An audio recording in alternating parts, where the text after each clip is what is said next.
Last class को finish किया था। क्रोमोसोमल म्यूटेशन जो change in number of chromosome और स्ट्रक्चर ऑफ क्रोमोसोम से रिलेटेड थे।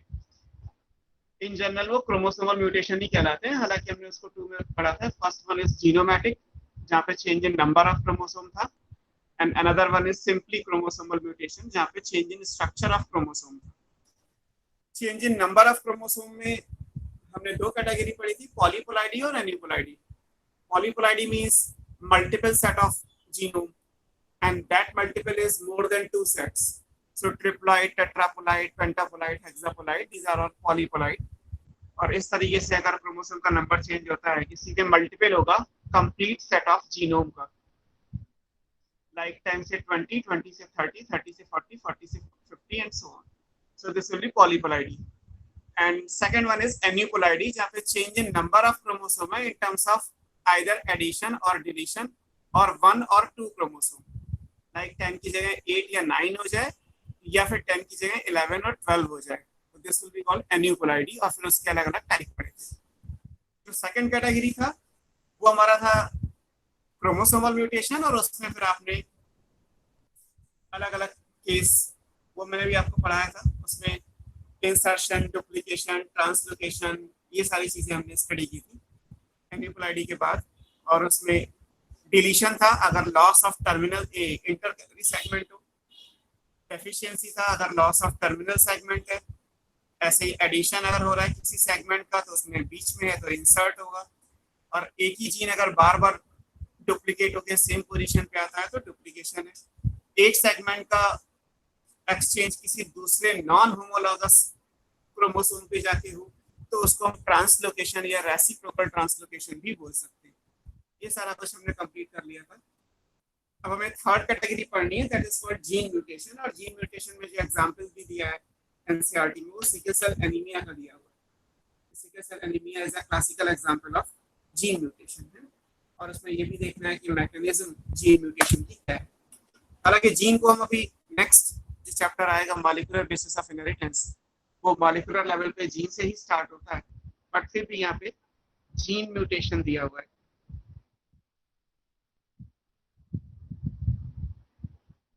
ये थर्ड कैटेगरी है। और इस जीन म्यूटेशन में हम पढ़ेंगे जो बेसिकली क्या होगा। जीन का डेफिनेशन क्या है, शॉर्ट सीक्वेंस ऑफ न्यूक्लियोटाइड। एक न्यूक्लियोटाइड का छोटा सा सीक्वेंस, ऑब्वियस है कि वो डीएनए पे होगा, विच कोड फॉर स्पेसिफिक प्रोटीन, जो मॉलिक्यूलर बायोलॉजी के हिसाब से ट्रांसक्रिप्शन ट्रांसलेशन के बाद कोई एक स्पेसिफिक प्रोटीन बनाती है। पूरे डीएनए में वो छोटा सा सेगमेंट जो एक प्रोटीन बनाने के लिए रिस्पॉन्सिबल है, उसको सिंपल हम जीन बोल सकते हैं। और क्योंकि डीएनए न्यूक्लियोटाइड से बना है, adenine, thymine, guanine, cytosine, ATGC से बना है, इसलिए हमने बोला कि जीन क्या है, एक शॉर्ट सेगमेंट है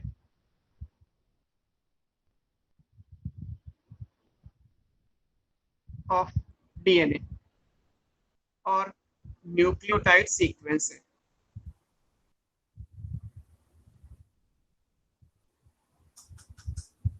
That code for a specific protein.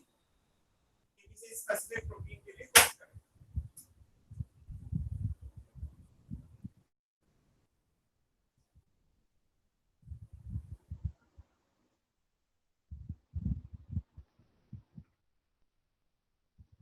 That code for a specific protein. So that codes for a specific protein. तो ये स्पेसिफिक प्रोटीन के लिए कोड करेगा। स्पेसिफिक प्रोटीन आएगा, एक सिंगल प्रोटीन के लिए एक सिंगल जीन होता है, तो उसको हम जीन बोलते हैं। अब मान लीजिए इस जीन म्यूटेशन में अगर डीएनए का एक सीक्वेंस आ रहा है, एक एटीजीसी का सीक्वेंस आ रहा है, तो अगर इसमें कोई भी सिंगल न्यूक्लियोटाइड रिप्लेस हो जाए, या तो हम एक की जगह टी ले आए या जी सी कुछ भी ले आए, एक सिंगल न्यूक्लियोटाइड का रिप्लेसमेंट हो सकता है, या एक सिंगल न्यूक्लियोटाइड का एडिशन या डिलीशन हो सकता है। तो उस बेसिस पे ये जीन म्यूटेशन जो है आपको पढ़ने है ना। जीन म्यूटेशन का मतलब क्या है कि हमें इसे चेंज करना है। अब चेंज हम कैसे करेंगे वो डिपेंड करता है। जैसे ये जीन म्यूटेशन है, ये 2 टाइप का है। आप एक कैटेगरी तो बना सकते हैं कि जहाँ पे सिर्फ सिंगल न्यूक्लियोटाइड का रिप्लेसमेंट होगा,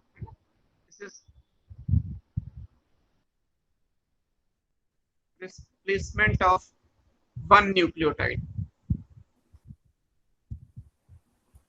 तो जब रिप्लेसमेंट होता है तो ऐसे म्यूटेशन या ऐसे जीन म्यूटेशन को पॉइंट म्यूटेशन कहते हैं। पॉइंट म्यूटेशन एक तरीके का जीन म्यूटेशन है जहाँ पे सिंगल न्यूक्लियोटाइड का रिप्लेसमेंट हो रहा है। और अगर एडिशन या डिलीशन हो और जिसकी वजह से आगे सारा कुछ बदल जाए सीक्वेंस, तो वो फ्रेम शिफ्ट म्यूटेशन कहलाता है। एडिशन और deletion of one nucleotide that result in shifting of sequence, तो फिर इसको फ्रेम शिफ्ट म्यूटेशन कहते हैं। बहुत कॉमन क्वेश्चन है ये, फ्रेम शिफ्ट म्यूटेशन क्या होता है। तो एक न्यूक्लियोटाइड को आप अगले चैप्टर में आप पढ़ोगे भी, वहां पे दिखाया भी है करके कि अगर एक सिंगल न्यूक्लियोटाइड को हम ऐड या डिलीट करेंगे तो उससे जहां से आप ऐड या डिलीट करेंगे उससे आगे का सब बदल जाएगा, तो वो फ्रेम शिफ्ट कहलाता है। और अगर हम सिर्फ रिप्लेस कर दें तो आगे तो कोई चेंज नहीं आया, जिस जगह पे रिप्लेसमेंट किया है केवल वहां चेंज आ रहा है, तो उस पॉइंट ऑफ व्यू से वो पॉइंट म्यूटेशन कहलाएगा। अब जैसे पॉइंट म्यूटेशन भी अगर देखा जाए तो ये दो अलग अलग टाइप के हो गए, है ना। या तो ये फर्दर टू टाइप्स के, क्योंकि हमें पॉइंट म्यूटेशन ही बेसिकली यहाँ पढ़ना है। तो एक कहलाते हैं ट्रांजिशन और एक होता है ट्रांसवर्जन। ट्रांजिशन का मतलब क्या है, जहाँ पे या तो आप प्यूरीन को किसी प्यूरीन से रिप्लेस करोगे या पायरिमिडीन को, प्यूरीन पायरिमिडीन आपने बायोमोलिक्यूल से पहले ऑलरेडी पढ़ रखा होगा, किसी पायरिमिडीन से रिप्लेस करेंगे। प्यूरीन हमारे पास क्या है, प्यूरीन होते हैं एडेनिन ग्वानिन, तो या तो एडेनिन की जगह ग्वानिन आ जाए या ग्वानिन की जगह एडेनिन आ जाए। ऐसे पायरिमिडीन क्या है, ये थायमीन और साइटोसिन है, तो या तो थायमीन की जगह साइटोसिन आ जाए या साइटोसिन की जगह थायमीन आ जाए।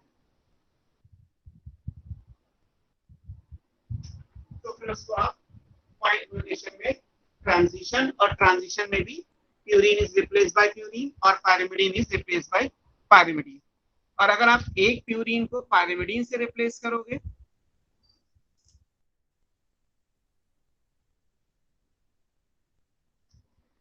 Then it will be transversion. तो फिर वो वर्जन चेंज हो जाएगा, प्यूरीन की जगह पायरिमिडीन आ जाएगा, तो फिर उसको हम क्या बोलेंगे, वो ट्रांसवर्जन कहलाएगा। ठीक है, तो इस तरीके से आपको ये याद रखना है कि प्यूरीन पायरिमिडीन में क्या क्या पॉसिबिलिटी आ रही है। ठीक है, तो ये अलग अलग टाइप के हो गए। अब एक एग्जांपल जो यहाँ पे एनसीईआरटी में दिया है, that is of sickle cell anaemia.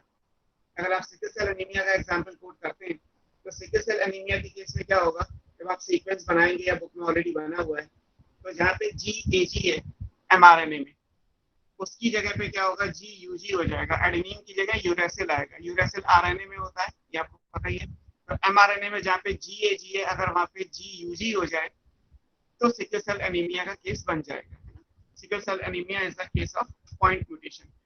और पॉइंट में भी पूछा जाए तो किस केस में आएगा, तो क्योंकि एडेनिन की जगह यूरेसिल आ रहा है। Adenine is a type of, sir आपकी स्क्रीन ब्लर हो जा रही है बार बार। ब्लड स्क्रीन का, सर आप उस दिन जिस दूसरी आईडी से आए थे उस वाले से आते हैं, उस वाले में ज्यादा अच्छा क्लियर दिख रहा था। अच्छा उस वाली आईडी से आके देखूं। हाँ सर, उसका क्या है, उसका क्वालिटी भी अच्छी आ रही थी, उससे ज्यादा अच्छा दिख रहा था उसमें। चलो मैं ट्राई करता हूँ, एक मिनट।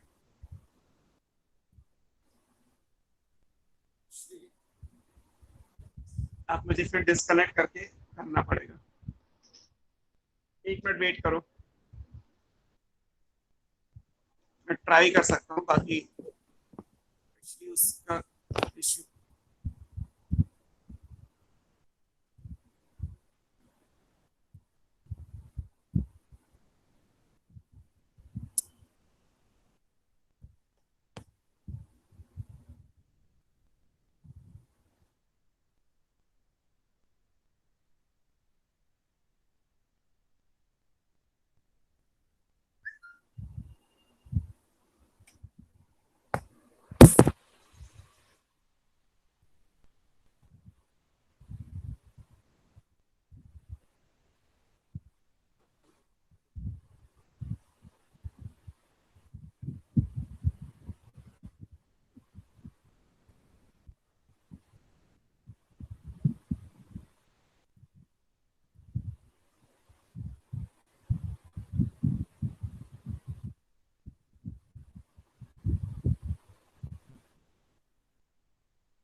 आपको इससे क्लियर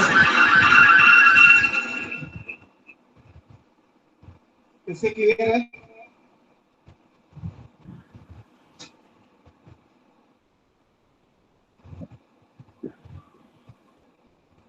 इससे क्लियर आ रहा है आप लोगों को कुछ?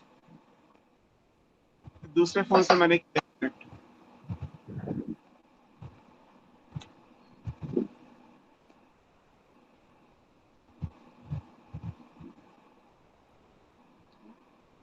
तो ट्रांसवर्जन और ट्रांजिशन हम पढ़ रहे थे। हाँ जी सर, ये वाला ठीक है अब। चलो ठीक है, आपका काम होना चाहिए बस। सो ट्रांसवर्जन में जैसे मैंने आपको बताया सिकल सेल एनीमिया की हम बात कर रहे थे। तो सिकल सेल एनीमिया जो है वो क्लासिकल एग्जांपल है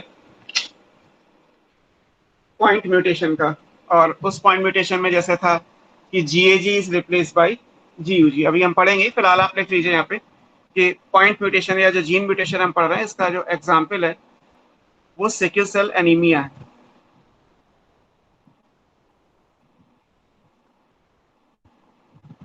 ये ये एक ऑटोसोमल है, रिसेसिव है डिसऑर्डर। हालांकि सिकल सेल एनीमिया के लिए हमने काफी कुछ पढ़ लिया अभी तक।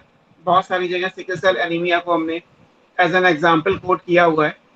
बट फिर भी अभी हम यही पढ़ लेते हैं कि सिकल सेल एनीमिया एक जीन म्यूटेशन का या उसमें भी पॉइंट म्यूटेशन का एग्जाम्पल है ना। ये याद रखिएगा, sickle cell anaemia point mutation में आएगा। फ्रेम शिफ्ट म्यूटेशन के बारे में नेक्स्ट चैप्टर में दिया हुआ है, तो हम उस चैप्टर में उसको डिस्कस करते हैं। क्लियर? तो ये बात हो गई हमारे जीन म्यूटेशन की। सो 3 डिफरेंट टाइप के म्यूटेशन हैं और उनको हमने अलग अलग स्टडी किया। अब लास्ट में आप पढ़ेंगे तो बुक में दे रखा है जेनेटिक डिसऑर्डर, कुछ जो सिलेबस में है उनके बारे में हमें पढ़ना है। So next topic is genetic disorder. कोई भी ह्यूमन में ही पढ़ रहे हैं, ह्यूमन जेनेटिक डिसऑर्डर।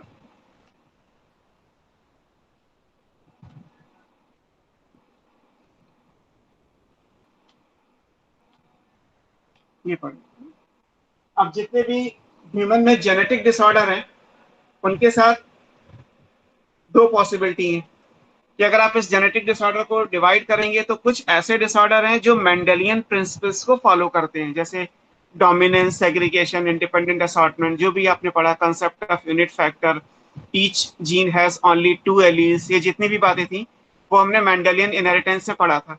तो जो जेनेटिक डिसऑर्डर मेंडेलियन डिसऑर्डर को, मेंडेलियन प्रिंसिपल्स को फॉलो करते हैं उन्हें मेंडेलियन डिसऑर्डर बोल दिया जाता है, और जो नहीं फॉलो करेंगे वो नॉन मेंडेलियन डिसऑर्डर हो जाएंगे।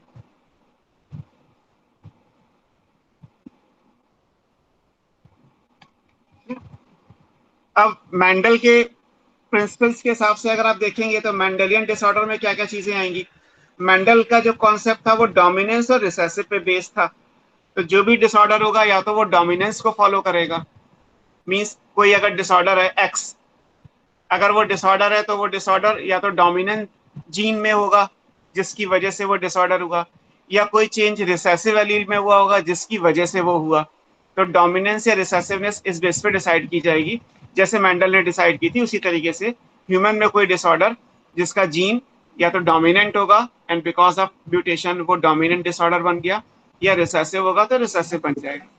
और क्योंकि ह्यूमन के अंदर ये भी अलग अलग बात है कि हमारे 22 पेयर ऑफ क्रोमोसोम ऑटोसोम्स हैं और 23rd पेयर हमारा जो है वो डिफरेंट है, उसमें मेल में एक्स वाई है और फीमेल में एक्स एक्स है।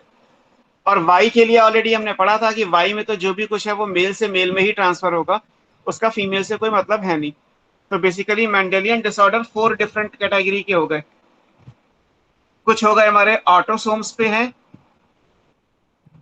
और उनका इनहेरिटेंस का पैटर्न रिसेसिव है, तो ऑटोसोमल रिसेसिव हो गए, जैसे यहाँ लिखा है कि सिकल सेल एनीमिया जब होगा तो 1 से 22 क्रोमोसोम में जीन जहां भी है वो हम पढ़ेंगे, और उसका जो मोड ऑफ ट्रांसमिशन होगा वो रिसेसिव होगा।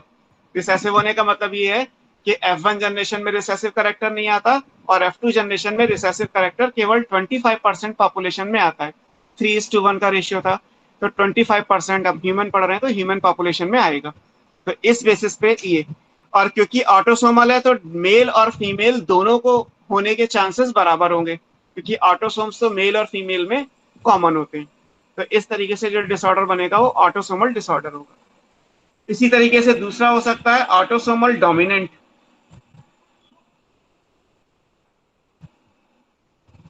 अब यहाँ पे ऑटोसोम का मतलब ये है कि मेल फीमेल दोनों को ये डिजीज होगी, और डोमिनेंट का मतलब ये है कि हर जनरेशन में आएगा, बिकॉज डोमिनेंट करेक्टर पेरेंट में तो था ही।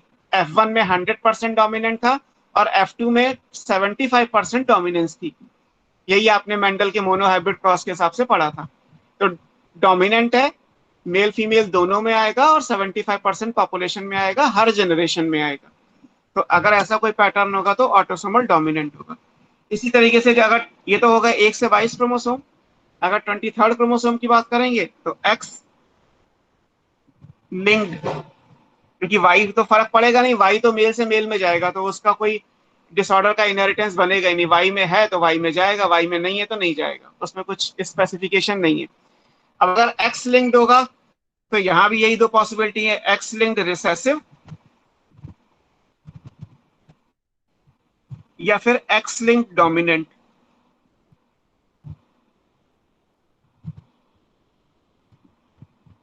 अब एक्स लिंक्ड रिसेसिव का मतलब ये है कि अगर वो रिसेसिव है तो उस केस में क्या होगा, रिसेसिव है तो मींस जनरेशन को स्किप करेगा, जैसे F1 जनरेशन में रिसेसिव नहीं आता, और F2 में भी प्रोबेबिलिटी ये होती है कि 3:1 का रेशियो आएगा। बट आप इसको ऐसे समझिए कि ह्यूमन में अगर कोई कपल है तो उस कपल के 4 बेबीज हो एक साथ, और आप ये कहें कि सर 3:1 का रेशियो आए, तो ऐसा तो बहुत रेयर टू रेयर फिनोमिना है।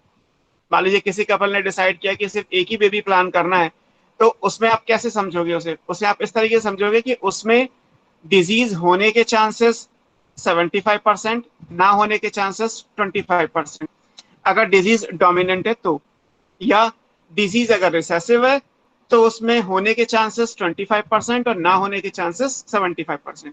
और एवरी टाइम जब बेबी की बर्थ होगी तो यही प्रोबेबिलिटी रहेगी, मतलब 25% इज द केस कि जो बेबी बॉर्न होने वाला है वो डोमिनेंट या रिसेसिव, ऑटोसोमल या एक्स के साथ होगा या नहीं होगा, जो भी आप मेंडेलियन प्रिंसिपल्स के हिसाब से बात करते हैं।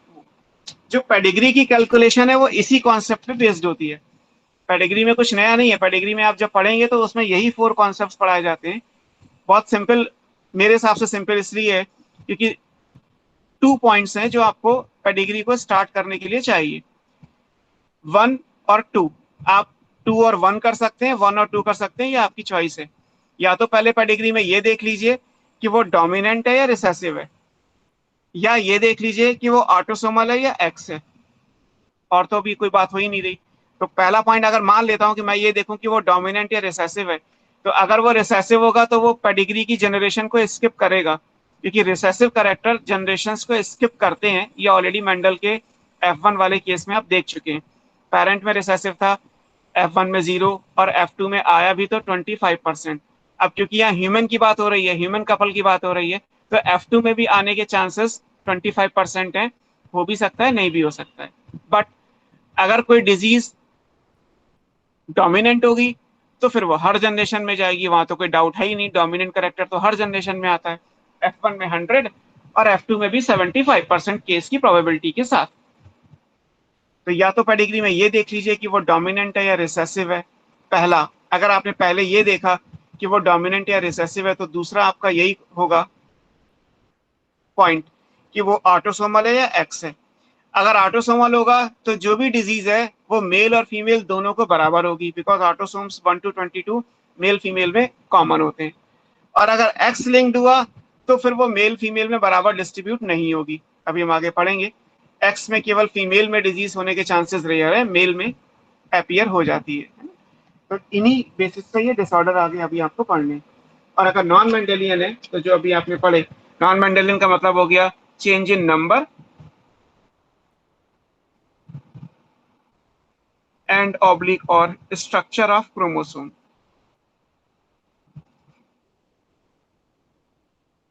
जैसे नंबर में मैंने आपको कराए थे एन्यूपुलाडी के केस में, उसमें आपने जो पढ़े थे उसमें down syndrome, line filter syndrome और टर्नर सिंड्रोम 3 एनसीईआरटी में है, तीनों दिए हुए हैं।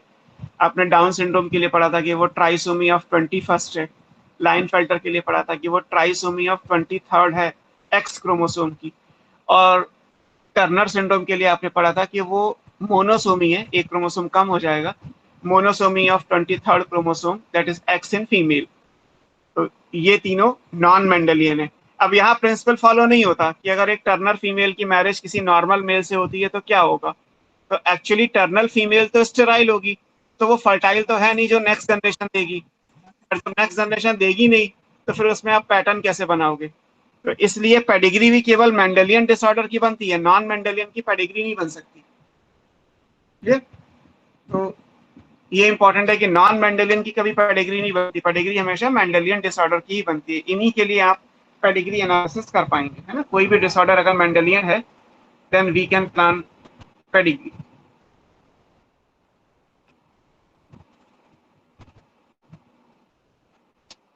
वो मेंडेलियन डिसऑर्डर पे अप्लाई होगी, नॉन मेंडेलियन पे अप्लाई नहीं होगी।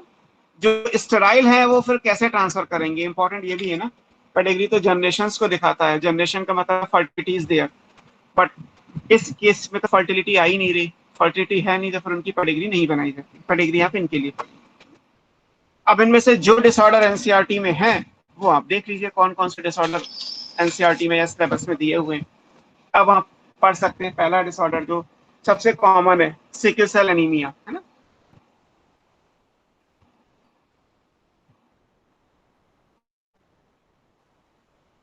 सर स्क्रीन क्लियर नहीं है, ब्लर हो रही है बहुत। बेटे अभी तो यही सीक्वेंस है, या तो उस फोन से या इस फोन से। थोड़ी देर में एडजस्ट हो जाएगी।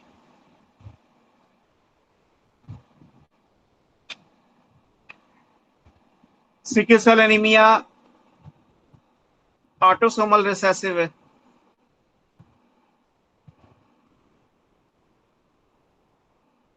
अब अगर ये ऑटोसोमल रिसेसिव है तो सीधे सीधे हम डिजीज की बात करते हैं। तो ऑटोसोमल मतलब मेल फीमेल दोनों को डिजीज होगी बराबर। इसमें कुछ ऐसा नहीं है कि डिजीज होने के चांसेस मेल में ज्यादा हैं या फीमेल में ज्यादा हैं, डिजीज दोनों को हो सकती है इक्वल प्रोबेबिलिटी के साथ। और क्योंकि रिसेसिव करेक्टर है इसलिए पॉपुलेशन में रेयर मिलेगा, क्योंकि रिसेसिव करेक्टर पॉपुलेशन में एक्सप्रेस नहीं होता। आपने जब कंसेप्ट ऑफ डोमिनेंस पढ़ा था तब भी आपको बताया था कि जो म्यूटेटेड एलील है वो रिसेसिव एलील कहलाएगी, जो मॉडिफाइड एलील कहलाती है। और क्योंकि वो मॉडिफाइड एलील हो गई और इसके हिसाब से अगर वो लीथल हो गई, डेथ हो गई, तो इंडिविजुअल सर्वाइव ही नहीं करेगा या फर्टिलिटी नहीं आ रही, तो नेक्स्ट जनरेशन में जाने के चांसेस बहुत कम है। कितने हैं वो आप पढ़ चुके हैं कि F2 जनरेशन में 25% रिसेसिव करेक्टर आ सकता है। F1 में तो आएगा नहीं, F2 में आएगा भी तो 25% प्रोबेबिलिटी के साथ। ये तो हो गई ऑटोसोमल रिसेसिव के बारे में, इनहेरिटेंस के बारे में। अब अगर आप इसको पढ़ेंगे तो मैंने आपको कहाँ कहाँ रिसेसिव ये पढ़ाया है, सिकल सेल एनीमिया। एक तो ये पढ़ाया कि ये पॉइंट म्यूटेशन का एग्जाम्पल है, अभी आपने पढ़ा आज की क्लास में। उसमें भी ये ट्रांसवर्जन है ना। आप अगर एनसीईआरटी में देखेंगे तो वहां पे एक एमआरएनए बना हुआ है जहां पे लिखा है GAG। अगर GAG है तो बनने वाले हीमोग्लोबिन में यहाँ पे जो अमाइनो एसिड आएगा वो आएगा ग्लूटामिक एसिड, GLU, है ना। और अगर म्यूटेशन हो जाए तो इस एमआरएनए में क्या आएगा, यहाँ पे GUG हो जाएगा। एडेनिन की जगह हमने यूरेसिल कर दिया। अब जो बनेगा यहाँ पे अमाइनो एसिड वो आ जाएगा वैलीन, ग्लूटामिक एसिड की जगह। और फिर ये बन जाएगा sickle cell haemoglobin, HB stand for haemoglobin. और फिर ये हो गई disease sickle cell anaemia. Sickle cell anaemia का मतलब है ये हीमोग्लोबिन कौन सा है, there is change in 6th position, जहां पे glutamic acid is replaced by valine।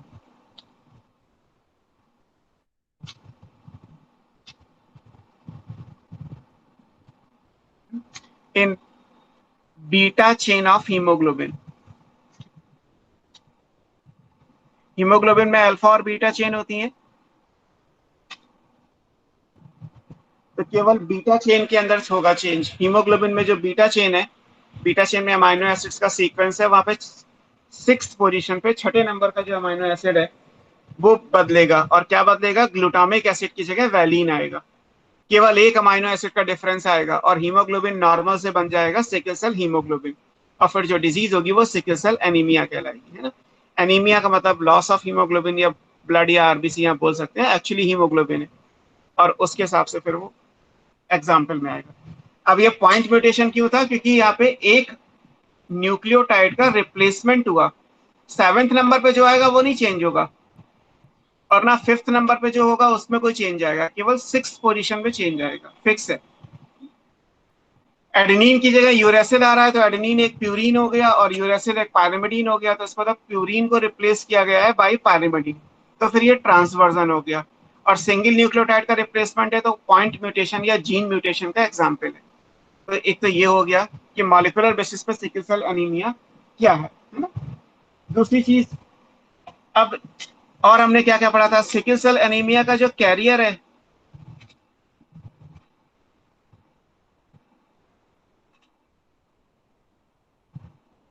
वो आपने लिखा था कि वो कोडोमिनेंस का एग्जाम्पल है। सिकल सेल एनीमिया का जो कैरियर होता है उसे HbS HbA लिखते हैं। Haemoglobin sickle cell, haemoglobin normal. तो अगर ऐसा है तो ये कोडोमिनेंस का है। इसमें ना तो सिकल सेल एनीमिया होगा ना उसमें नॉर्मल बनेगा, दोनों अपीयर हो रहे हैं।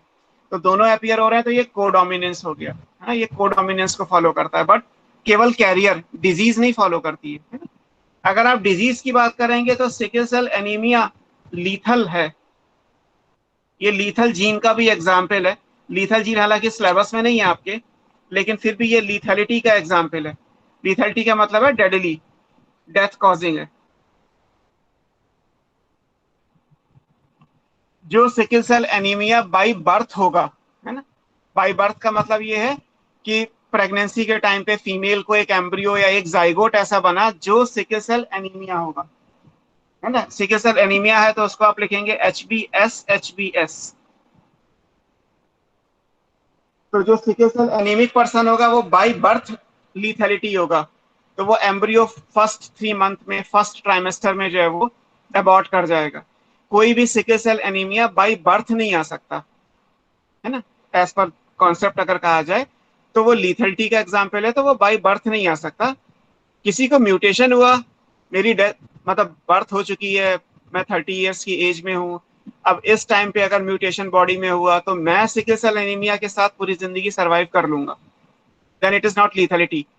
बट अगर दो सिकल सेल पर्सन मेट करते हैं तो फिर आने वाली पॉसिबिलिटी में क्या होगा, तो उसमें ये लीथैलिटी का कॉम्बिनेशन बनेगा, है ना। तो इस पे भी क्वेश्चंस आपको मिल जाएंगे कि क्या है ना। जैसे मान लीजिए अगर क्वेश्चन में दिया हो एग्जाम्पल कि एक पर्सन है, मेल है, वो भी सिकल सेल एनीमिया है, उसे भी HbS HbA, ये कैरियर है, हेट्रोजाइगोट, है ना। एक फीमेल है, वो भी मैरी करती है कैरियर से, HbS HbA। तो जब दो कैरियर मेट करते हैं तो क्या मिलेगा आपको? तो सेम जैसे आपने F1 हाइब्रिड की सेल्फिंग कराई थी, कैपिटल T स्मॉल t का cross capital T small t से करा रहे, तो मिलेगा क्या? अगर S S के साथ मेट करेगा तो मैं तो सीधे सीधे लिख दे रहा हूँ HbS HbS, ये 1 आएगा। HbS HbA, ये 2 आएगा। और HbA ये 1 आएगा। अगर आप दो हेट्रोजाइगोट की मेटिंग कराएंगे तो आपको क्या मिलेगा? जनरेशन में यही तो मिलेगा। तो जब ये वाला कॉम्बिनेशन बनेगा तो ये लीथल है। This will be again carrier for sickle cell anaemia, और ये क्या है? ये नॉर्मल है। मतलब दो सिकल सेल एनीमिक पर्सन अगर मेट करते हैं तो देयर आर द चांसेस कि जो बेबी बॉर्न होगा, फर्स्ट बेबी जो बर्थ होगी, कि वो 25% अबॉर्ट कर चुका हो, 50% की वो कैरियर बने, एंड 25% की वो नॉर्मल बने। जब जेनेटिक काउंसलिंग करते हैं तो उसमें ये बता दिया जाता है, जेनेटिक काउंसलर ये बता देगा क्योंकि आप दोनों कैरियर हैं इसलिए आने वाले बेबी के ऐसे होने की प्रोबेबिलिटी इतनी है। अब आप देख लो बेबी प्लान करना है या नहीं करना है, इस तरीके से आता है। और लीथेलिटी इस केस में है, अब ये बेबी अगर कहा जाए बाई बर्थ तो ये बॉर्न नहीं होगा, ये तो फर्स्ट ट्राइमेस्टर में ही डेथ हो जाएगी, एम्ब्रियो अबॉर्ट कर जाएगा। इसलिए लिखा है कि sickle cell anaemia lethal gene का एग्जाम्पल है, तो ये भी याद रखना है ना। और इसके अलावा मैंने आपको प्लियोट्रॉपी में भी पढ़ाया था, सिकल सेल एनीमिया प्लियोट्रॉपी का भी एग्जाम्पल था। प्लियोट्रॉपी जहाँ पे मल्टीपल इफेक्ट्स आएंगे, तो आपको वहीं लिखाया था कि सिकल सेल एनीमिया में सिकल सेल एनीमिया तो हो गई, it's a kind of anaemia, haemolytic anaemia, RBC या हीमोग्लोबिन टूटने लगेगा, बट इसके साथ साथ अगर देखा जाए तो रेजिस्टेंट टू मलेरिया या लो ऑक्सीजन कैरिंग कैपेसिटी, बाकी फीचर्स भी आएंगे। और प्लियोट्रॉपी का मतलब ये था कि एक जीन जो मल्टीपल फिनोटाइपिक इफेक्ट्स को शो करती है, तो इसलिए सिकल सेल एनीमिया प्लियोट्रॉपी का भी एग्जाम्पल है, आपको ये भी याद रखना है। ये सब मतलब सिकल सेल एनीमिया बेसिकली 5 हो गए। पॉइंट म्यूटेशन का एग्जाम्पल है, GAG is replace by GUG. Sickle cell anaemia का कैरियर होगा तो कोडोमिनेंस का एग्जाम्पल है। सिकल सेल एनीमिया अगर डिजीज वाला पर्सन है तो लीथल जीन का एग्जाम्पल है। सिकल सेल एनीमिया प्लियोट्रॉपी का भी एग्जाम्पल है। और जो पैटर्न ऑफ इनहेरिटेंस होगा वो ऑटोसोमल रिसेसिव होगा। Sickle cell anaemia autosomal recessive disorder का भी एग्जाम्पल। तो ये पहली डिजीज जो दे रखी है वो। सिकल सेल एनीमिया में जो भी चेंज हो रहा है वो चेंज स्पेसिफिक है। स्पेसिफिक का मतलब क्या है? स्पेसिफिक का मतलब ये है कि म्यूटेशन जब आप करेंगे तो ये फिक्स है कि that is 6th position in beta chain. तो जब वो चीजें फिक्स होती हैं तो वो क्या कहलाएगा कि ये क्वालिटी है, इसकी क्वालिटेटिव इनहेरिटेंस है ना। नीट 2017 में क्वेश्चन आया था कि सिकल सेल एनीमिया और इसके बाद अभी हम पढ़ेंगे थैलेसीमिया, दोनों ही एनीमिया कॉज करते हैं, दोनों ही ऑटोसोमल रिसेसिव हैं, बट दोनों में बेसिक डिफरेंस क्या है? तो बेसिक डिफरेंस ये है कि सिकल सेल एनीमिया एक क्वालिटेटिव ट्रेट है, यहाँ क्वालिटी है क्योंकि जो पोजीशन है वो फिक्स है, 6th position. GAG is replace by GUG, glutamic acid is replace by valine. जबकि अभी आप थैलेसीमिया पढ़ेंगे तो वहां पे क्वांटिटेटिव आएगा, वहां अल्फा चेन में भी म्यूटेशन हो सकता है, बीटा चेन में भी म्यूटेशन हो सकता है, जबकि यहाँ पे सिर्फ बीटा में होगा और दोनों में हो जाएगा। तो जैसे जैसे म्यूटेशन बढ़ेगा वैसे वैसे एनीमिया की कंडीशन सीवियर होती चली जाएगी, तो इसलिए वो क्वांटिटेटिव ट्रेट कहलाता है, ये क्वालिटेटिव ट्रेट कहलाता है। याद रखिएगा कि सिकल सेल एनीमिया एक क्वालिटेटिव इनहेरिटेंस का एग्जाम्पल है।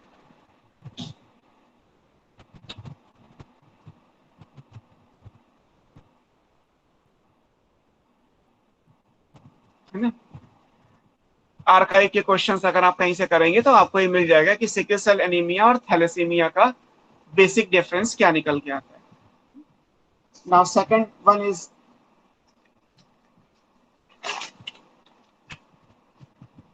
अगर आप नेक्स्ट देखेंगे तो जो आएगा वो थैलेसीमिया है। थैलेसीमिया भी एक तरीके का म्यूटेशन ही है, बट डिफर क्या क्या करेगा वो देखना है।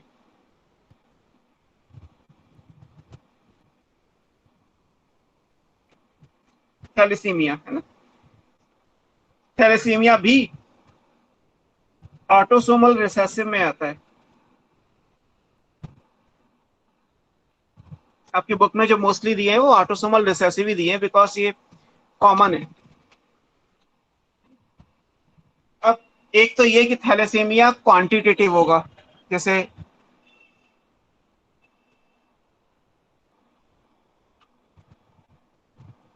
अब क्वांटिटेटिव इनहेरिटेंस को आप वहां से मत लीजिएगा जो आपने ह्यूमन स्किन कलर के लिए पढ़ा है, वो डिफरेंट है। ह्यूमन स्किन कलर में जो आपने पढ़ा वो नॉन मेंडेलियन में क्वांटिटेटिव था।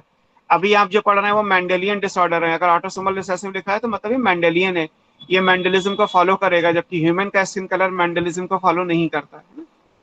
इसको हमने क्वांटिटेटिव इसलिए बोला है क्योंकि यहाँ पे जो म्यूटेशन है वो अलग अलग चेन में हो सकता है और उसके हिसाब से वो अलग अलग आएगा। अब यहाँ कैसे हो रहा है ये इंपॉर्टेंट है। ये थैलेसीमिया एक क्वांटिटेटिव है जहाँ पे हीमोग्लोबिन के मॉलिक्यूल्स अलग अलग होंगे। थैलेसीमिया भी it's a kind of anaemia, but पहली चीज ये कि लीथल नहीं है। थैलेसीमिया से किसी की डेथ बाय बर्थ नहीं होती है ना, लीथल का भी मतलब अलग अलग तरीके से होता है। अगर मान लीजिए कोई डिजीज हो जाए और किसी की डेथ हो जाए, किसी की मलेरिया से डेथ हो गई, तो ये नहीं कहा जाएगा कि मलेरिया लीथल है। लीथल का मतलब है बाई जेनेटिक्स लीथल है। बाई जेनेटिक्स किसी की डेथ हो रही है तो वो लीथल कहलाएगा। दिस इज बाई डिजीज किसी की डेथ हो रही है तो लीथैलिटी नहीं कहलाता। थैलेसीमिया हो गया, थैलेसीमिया में हीमोग्लोबिन कम पड़ता है तो ब्लड ट्रांसफ्यूजन किया जाता है। अब जब तक ब्लड मिलता रहेगा पर्सन को, वो जिंदा रहेगा। So it's the not case of lethality. Thalassaemia का एम्ब्रियो बनेगा तो वो बर्थ उसकी होगी, नॉर्मल बर्थ होगी, क्योंकि ब्लड में हीमोग्लोबिन कम है इसलिए डेथ हो जाए वो एक अलग केस है, but this is not the case of lethal. Sickle cell anaemia by birth lethal है, वहां डेथ ही हो रही है, बर्थ हो ही नहीं रही एक्चुअली। तो लीथल का कॉन्सेप्ट अलग अलग तरीके से आता है। डेडली का मतलब है बाई जेनेटिक्स जो लीथल है वो केस कहलाएगा। सो थैलेसीमिया लीथल का एग्जाम्पल नहीं है। थैलेसीमिया प्लियोट्रॉपी में भी नहीं आता है ना।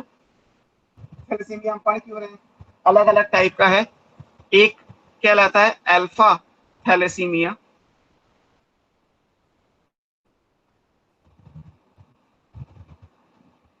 जहां पे जो, अब क्योंकि हमें पता है कि हीमोग्लोबिन में अल्फा और बीटा ग्लोबिन प्रोटीन्स होती हैं, तो अल्फा थैलेसीमिया अल्फा चेन में होगा, तो बीटा थैलेसीमिया बीटा चेन में होगा, तो एक अल्फा थैलेसीमिया है। इसके लिए दो जीन्स हैं जो क्रोमोसोम नंबर 16 पे प्रेजेंट है, और क्रोमोसोम नंबर 16 ऑटोसोम की कैटेगरी में जाएगा, है ना। तो ये इंपॉर्टेंट है। कंट्रोल्ड बाई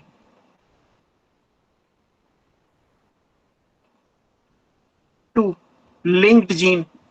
अब लिंक्ड जीन आपको मैंने पढ़ाया था जिनके बीच में क्रॉसिंग ओवर नहीं हो सकता, है ना। इनके नाम दे दिए गए, हीमोग्लोबिन एच बी, अल्फा के लिए ए लिखा जाएगा, H B A one and H B A two. और ये क्या करते हैं, कहां प्रेजेंट है, ऑन क्रोमोसोम 16, एक क्रोमोसोम नंबर 16 पे। अब मान लीजिए इनमें म्यूटेशन हो जाए तो जो हीमोग्लोबिन फॉल्टी बनेगा वो अल्फा थैलेसीमिया कहलाएगा, अल्फा हीमोग्लोबिन बनेगा। इफ म्यूटेशन अकर,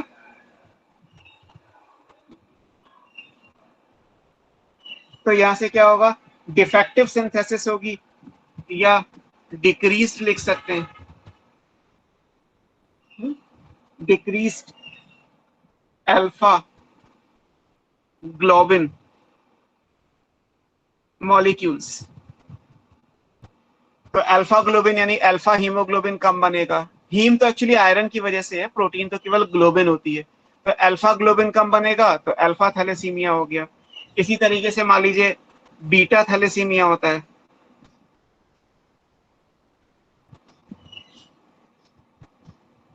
ना, controlled by gene H B B, haemoglobin beta, ये क्रोमोसोम नंबर 11 पे है, ऑन क्रोमोसोम 11। इसमें म्यूटेशन हो गया, आप रिपीट लिख लीजिए चाहे तो, इफ म्यूटेशन अकर, तो फिर यहाँ पे डिक्रीज बीटा ग्लोबिन बनेगा।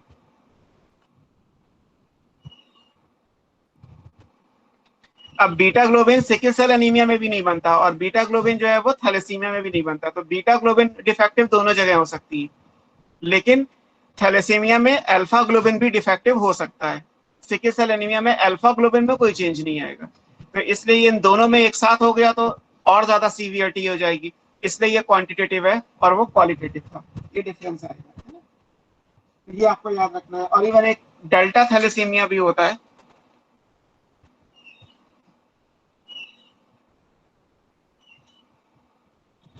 that is again controlled by gene HBD, haemoglobin delta, है ना, ये आएगा। और ये भी क्रोमोसोम 11 पे है। अगर आपने ब्लड ग्रुप के हिसाब से कभी पढ़ा हो तो हीमोग्लोबिन जो 97% ह्यूमन पॉपुलेशन में है, that is made up of 2 alpha and 2 beta chains. 3% human population ऐसी है जहां पे haemoglobin consist of 2 alpha and 2 delta chains.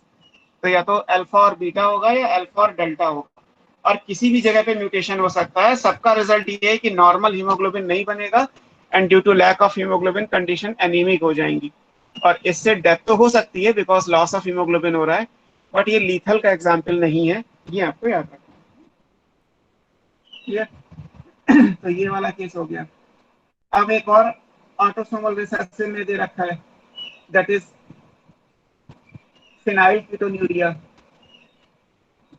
जो नेक्स्ट आपकी बुक में दे रखा है ऑटोसोमल रिसेसिव डिसऑर्डर, उसको आप पढ़ेंगे तो वो फेनाइलकीटोन्यूरिया कहलाता है।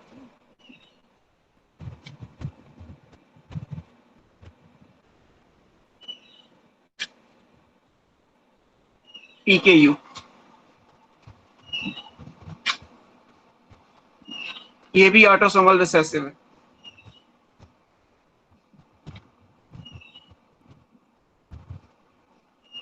ये इस तरीके से है ना। अब यहाँ पे क्या है, हमारी बॉडी में फिनाइलएलेनिन आपने पढ़ा होगा, अमाइनो एसिड है। फिनाइलएलीन, और फिनाइलएलीन कन्वर्ट किस में होता है, ये कन्वर्ट होता है अमाइनो एसिड टायरोसिन में। टायरोसिन ये अमाइनो एसिड है ना। इसके लिए एक एंजाइम चाहिए, that enzyme is phenylalanine hydroxylase.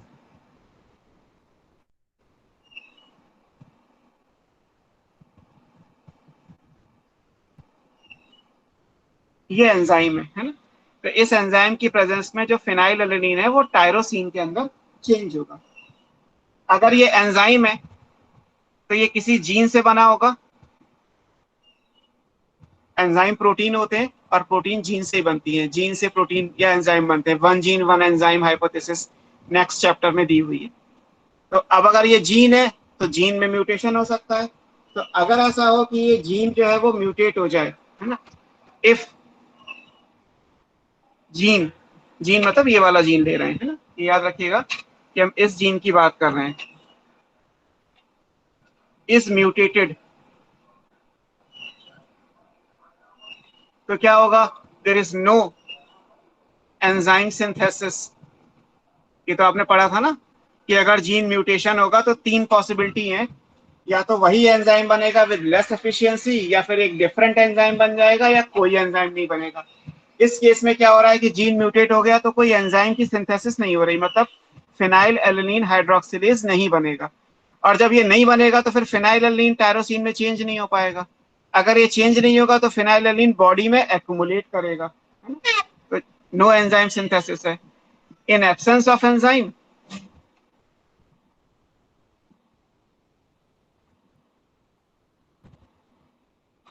जो फिनाइलएलेनिन है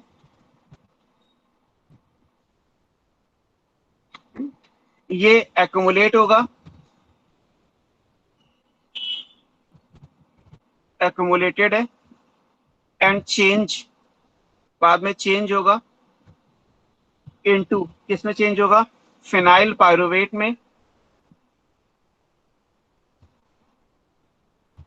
एंड इट्स डेरिवेटिव, इससे बनने वाले जो कंपाउंड है वो।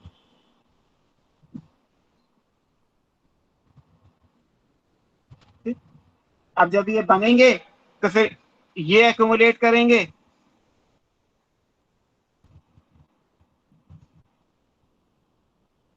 तो it will result in mental retardation.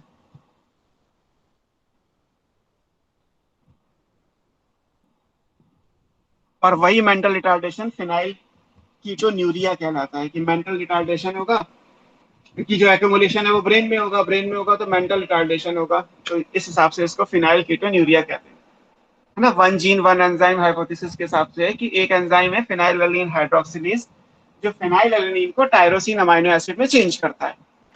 अब अगर उस एंजाइम को बनाने वाला जीन म्यूटेट हो गया तो in absence of this particular enzyme phenylalanine phenyl pyruvic acid और उससे बनने वाले कंपाउंड में चेंज हो जाएगा। उसका एक्यूमुलेशन जब ब्रेन में होगा तो उसकी वजह से मेंटल रिटार्डेशन होगा, एंड दैट पर्टिकुलर डिजीज या disorder is called phenyl ketonuria. और पर लिखा है कि इसका कुछ अमाउंट यूरिन से भी पास होगा, तो वो भी है some amount of this also pass with urine, तो डिजीज का नाम दे दिया गया फिनाइल कीटोन्यूरिया। ठीक है, ये तीसरा हो गया डिसऑर्डर जो आपको पढ़ना था इसमें।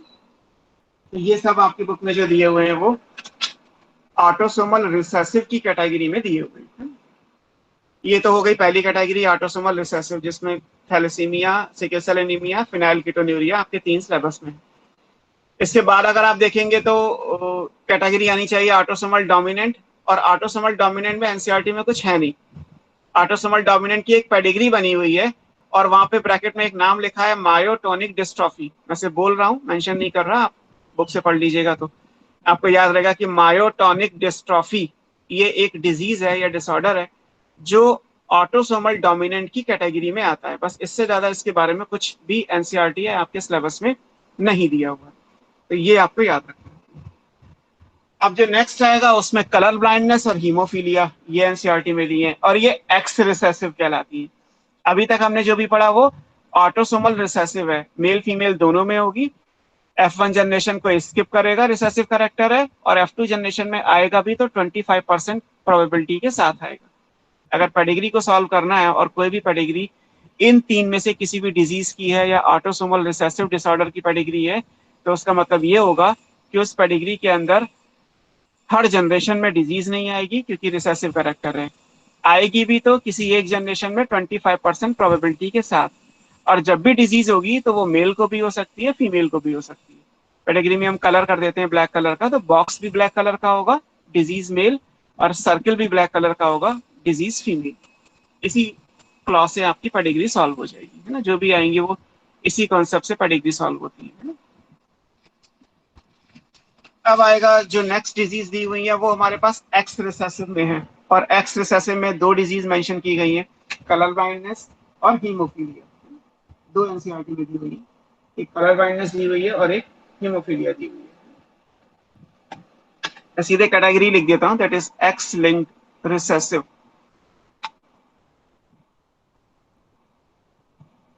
और इसमें ये कैटेगरी है, जो डिजीज है वो कलर ब्लाइंडनेस एंड हीमोफीलिया, दो आएंगी। पहले हम कॉमन चीज पढ़ लेते हैं क्योंकि दोनों की कैटेगरी एक ही है। अब ये भी रिसेसिव है, अगर ये भी रिसेसिव है तो इसका मतलब ये भी ऑफन जनरेशंस को स्किप करेंगी, है ना। ये भी हर जनरेशन में आए, ये जरूरी नहीं है क्योंकि रिसेसिव कैरेक्टर हर जनरेशन में नहीं आता। अब जहां तक बात है एक्स की, कि एक्स से क्या फर्क पड़ेगा, तो एक्स से फर्क पड़ेगा, ह्यूमन मेल में सिर्फ एक एक्स क्रोमोसोम होता है, तो अगर डिफेक्टिव एलील एक एक्स क्रोमोसोम पे हुआ तो वो अपने आप को फुल्ली एक्सप्रेस करेगा, इसका मतलब मेल डिजीज हो जाएंगे। बट फीमेल में एक्चुअली 2 एक्स होते हैं, तो अगर एक एक्स डिफेक्टिव है तो डिजीज एक्सप्रेस नहीं होती, इट विल बी कैरियर। और अगर दोनों एक्स डिफेक्टिव हो जाएंगे then it will be appeared as disease. Male में डिजीज होगी, फीमेल में डिजीज होगी, बट मेल कैरियर नहीं हो सकते, फीमेल कैरियर होते हैं, और नॉर्मल तो दोनों हो ही सकते हैं। मैं सिंपली अगर लिखूं तो जैसे ये एक्स वाई है, this will be normal male, X Y, X के ऊपर स्टार लगा दे रहा हूं, स्टार की जगह चाहे सी लिख लीजिए तो ये कलर ब्लाइंड मेल बन जाएगा, एच लिख दीजिए तो हीमोफिलिक मेल बन जाएगा। ये क्या कहलाएगा, this is diseased male. X X है तो normal female, X star X है तो अब ये कैरियर फीमेल आएगा। फीमेल में भी कैरियर, मेल कैरियर नहीं हो सकते। और अगर एक्स स्टार है तो फिर ये डिजीज्ड फीमेल बन जाएगा।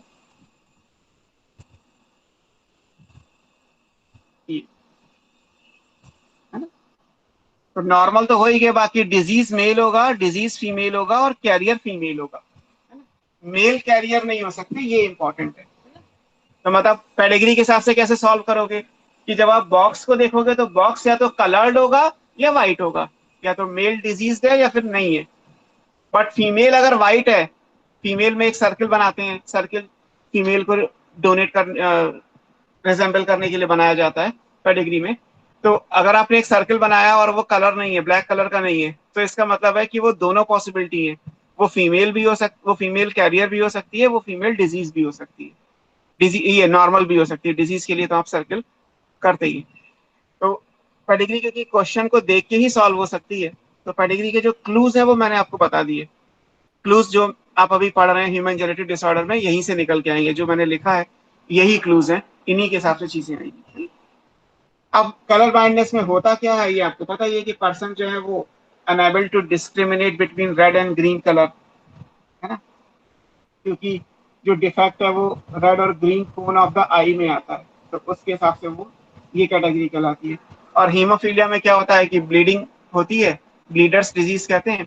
एक सिंगल कट ये से जब ब्लड का लॉस होगा तो वो भी डेथ तक हो सकता है। अब मान लीजिए ये कि क्या हीमोफीलिया डेडली है, क्योंकि यहाँ पे ये कहा जा रहा है कि ब्लड अगर क्लॉट नहीं होगा तो एक्सेसिव ब्लीडिंग की वजह से पर्सन की डेथ हो जाएगी। तो क्या हीमोफीलिया लीथल है? नहीं, हीमोफीलिया लीथल नहीं है। मान लीजिए पूरी जिंदगी में मेरे कोई कट लगा ही नहीं, तो डेथ कैसे होगी? अगर कट लगा तो ब्लड का लॉस होगा क्योंकि ब्लड की क्लॉटिंग नहीं हो रही। लेकिन अगर पूरी जिंदगी में ब्लड आया ही नहीं, ब्लीडिंग कभी हुई ही नहीं, तो डेथ होना हो रही है। तो हीमोफीलिया भी लीथलिटी नहीं है। हालांकि एक्सेसिव ब्लीडिंग से डेथ हो रही है तो वो एक अलग चीज है ना। लीथलिटी का मतलब जेनेटिक्स में बाय बर्थ जो जीनोम है, जो जेनेटिक मेकअप है, जीनोटाइप, उसमें कोई कॉम्बिनेशन ऐसा है जो लीथलिटी कॉज करता है, तो उसे कहते हैं। उसमें बर्थ से पहले ही ह्यूमन के केस में डेथ हो जाती है, एम्ब्रियो ही अबॉर्ट कर जाता है, या स्टिल बर्थ होती है, या रेयर केस में होगा कि बर्थ होने के 3 से 6 महीने के अंदर डेथ हो गई, then it will be the case of lethal genes. Otherwise lethal नहीं कहलाता। तो अगर हम इसको मेंशन करें कि हीमोफीलिया में क्या है, इन तो केस ऑफ, कलर ब्लाइंडनेस सिर्फ रेड और ग्रीन कलर में ही होती है और किसी कलर में नहीं हो सकती? नहीं नहीं होती है, अलग अलग कलर के लिए होती है। वो रेड ग्रीन तो सबसे कॉमन टाइप की है। पहले हीमोफीलिया ओके। देख लेते हैं, बाकी अभी आप पढ़ोगे तो उसमें रेड ग्रीन भी हो सकती है, या उसके अलावा भी और कलर में हो सकती है। फिर वो फिजिक्स में कहीं दिया होता है प्रोटोनोपिया, ड्यूट्रोनोपिया, है ना, इस तरीके से अलग अलग टाइप की होती है कलर ब्लाइंडनेस। हाँ, तो मैंने अब सुनी है कोई रेड और पिंक में भी कुछ होता है शायद। हाँ, 3 टाइप की एक्चुअली होती है। अगर आप डिटेल पढ़ोगे तो कलर ब्लाइंडनेस 3 अलग अलग के हिसाब से आती है। उसमें रेड ग्रीन कलर ब्लाइंडनेस सबसे कॉमन टाइप की है। तो इसलिए, और कॉमन में भी का मतलब क्या है, रिसेसिव है। कॉमन का मतलब ये नहीं कि 50% पॉपुलेशन में, कॉमन का मतलब भी ये है कि अगर आप देखोगे तो मतलब मोस्टली 0.4% पॉपुलेशन ऐसी है फीमेल की। फीमेल तो बहुत रेयर है ना, फीमेल में डिजीज होने के लिए क्या है, 2 डिफेक्टिव एलील चाहिए, तो 2 डिफेक्टिव एलील तो बहुत रेयर मिलेंगे। तो फीमेल में होने के चांसेस तो अगर देखा जाए तो केवल ये 0.4% ऑफ ह्यूमन पॉपुलेशन है। और जबकि डिजीज मेल देखोगे तो 8% ऑफ ह्यूमन पॉपुलेशन है। तो अगर हम परसेंटेज वाइज देखें कि कितने परसेंट केस में ये डिजीज हो सकती है, तो ये हीमोफीलिया को हम ब्लीडर्स डिजीज भी कहते हैं, ब्लीडिंग की वजह से, है ना। Blood is unable to clot,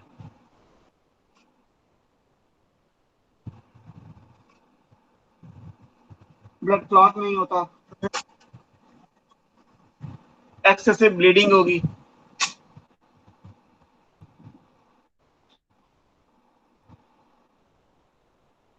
leading to death.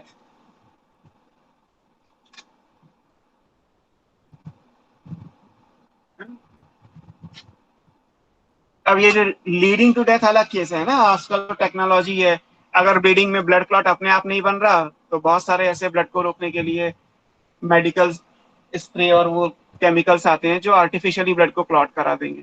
तो इसलिए ये केस तो सिर्फ ये है कि ब्लीडिंग हो रही है और किसी और वजह से ब्लीडिंग रुक नहीं रही, नेचुरली ब्लीडिंग को स्टॉप होना चाहिए था, after 2 to 3 minutes blood clot बनने चाहिए थे, वो नहीं बन पा रहे, तो वो हीमोफीलिया डिजीज कहलाती है। इसमें हीमोफीलिया ए, ऐसे तो एनसीईआरटी में नहीं है बट फिर भी याद रखिएगा, एक ये है। हीमोफीलिया ए में जो बनेगा वो फैक्टर नंबर 8, आपने ब्लड क्लॉटिंग के फैक्टर पढ़ेंगे, वो बनेगा, है ना। Lack of factor means blood clotting factor. Factor 8 है कौन सा, एंटी हीमोफिलिक ग्लोबिन,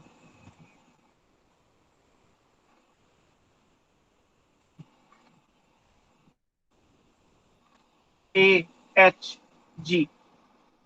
8वां फैक्टर नहीं बनेगा तो ब्लड क्लॉटिंग नहीं होगी, उसे हीमोफीलिया ए कहते हैं। ऐसे हीमोफीलिया बी आता है, लैक ऑफ फैक्टर 9।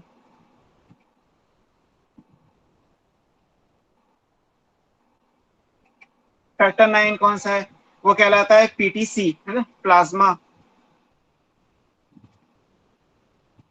थ्रोम्बोप्लास्टिन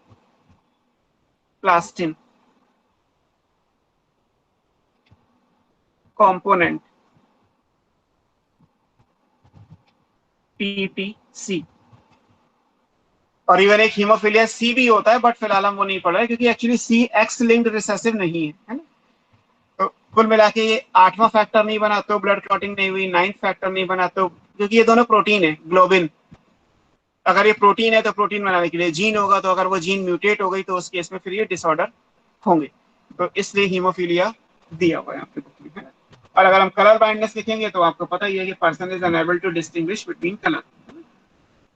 इसमें कोई डेफिनेशन में इंपॉर्टेंट चीज नहीं है। इससे बस जो क्वेश्चंस आते हैं वो आपको करने हैं कि अगर एक हीमोफिलिक पर्सन मैरी करता है किसी नॉर्मल फीमेल से तो आने वाली जनरेशन में क्या होगा, तो आप यहाँ से क्रॉस बनाएंगे, ये जो 5 लिखे हैं इन्हीं में से निकल के सब आ जाएगा। Unable to distinguish,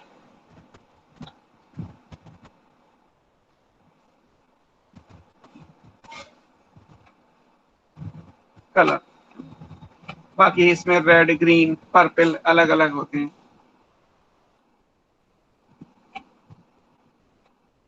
colour recognition नहीं है तो उसके हिसाब से वो कलर ब्लाइंडनेस कहलाता है। ये इंपॉर्टेंट। अब जैसे ये एक्स लिंक रिसेसिव है, वैसे एक्स लिंक डोमिनेंट भी होना चाहिए था। 4 कैटेगरी थी मेंडेलियन डिसऑर्डर की, लेकिन एक्स लिंक डोमिनेंट का भी आपके सिलेबस में कुछ नहीं है, तो इसलिए हमें वो नहीं पढ़नी। बेसिकली एक्स लिंक रिसेसिव और ऑटोसोमल रिसेसिव दो ही के बारे में आपकी बुक में, दोनों रिसेसिव के बारे में आपकी बुक में दे रखा है। तो पेडिग्री भी अगर आपको मिलेगी, पेडिग्री के क्वेश्चंस भी अगर आप देखेंगे तो 2017 तक तो पेडिग्री आई है, 18 में नहीं आई, 19 में नहीं आई, अभी 20 के एग्जाम को तो कुछ पता नहीं है। तो मतलब ये कि पेडिग्री क्योंकि बहुत कॉम्प्लिकेट है और एनसीईआरटी ने पेडिग्री के बारे में बहुत ज्यादा कुछ नहीं दे रखा, इसलिए पेडिग्री को सॉल्व करना, पेडिग्री के आने मतलब पेडिग्री बनी हो तो सॉल्व कैसे करते हैं तो वो की जा सकती है। अभी आप पेडिग्री के मैंने जो आपको पॉइंट्स बताए आपको इनसे सॉल्व करनी है। पहला पॉइंट ये होगा कि आपको ये देखना है कि गिवन पेडिग्री ऑटोसोमल है या डोमिनेंट है। ऑटोसोमल है या एक्स रिसेसिव है, एक्स है और फिर डोमिनेंट है या रिसेसिव है, या उल्टा कर लीजिए कि गिवन पेडिग्री पहले डोमिनेंस या रिसेसिव है और फिर दूसरे नंबर पे वो ऑटोसोमल है या एक्स है।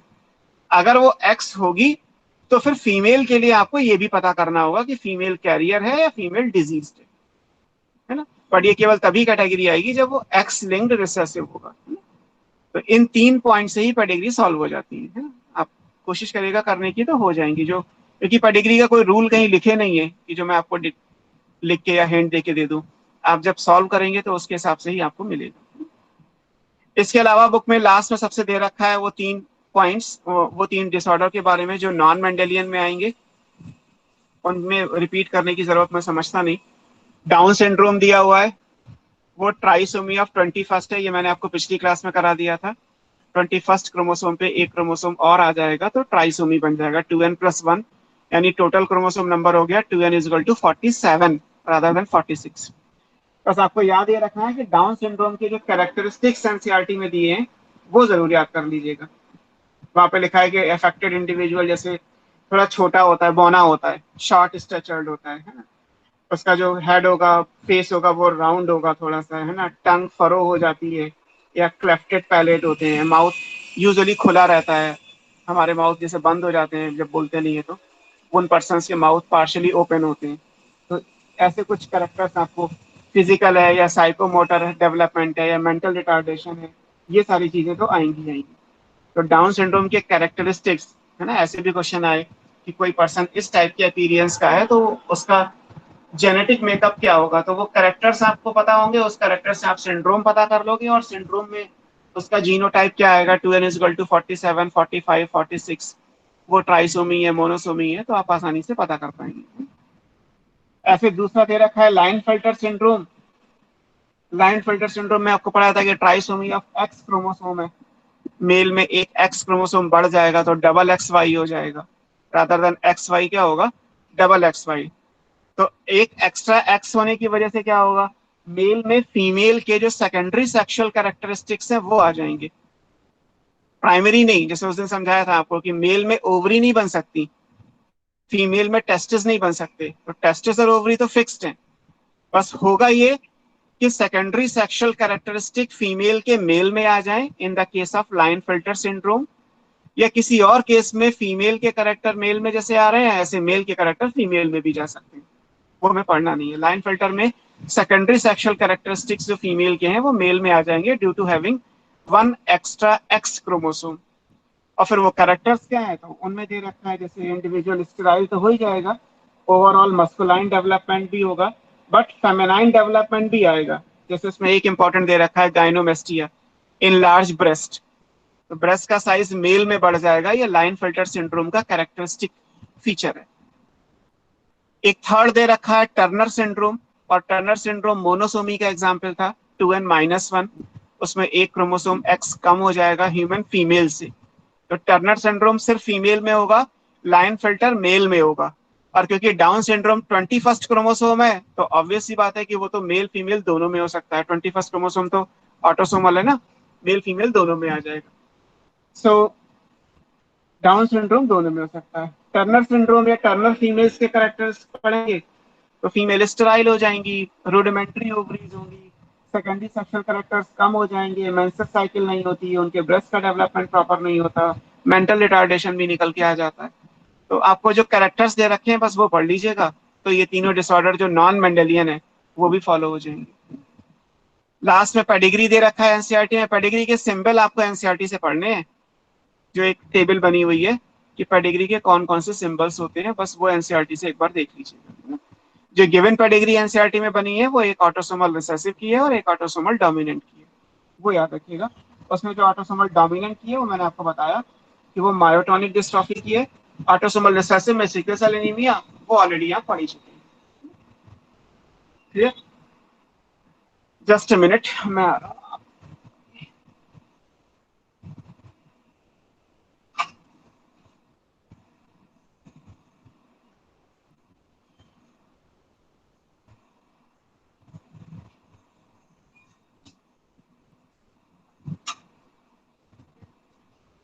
तो ये chapter basically principle of inheritance and variation वो हमारा कंप्लीट हुआ, क्योंकि उसमें आपको ये सारी चीजें पढ़नी।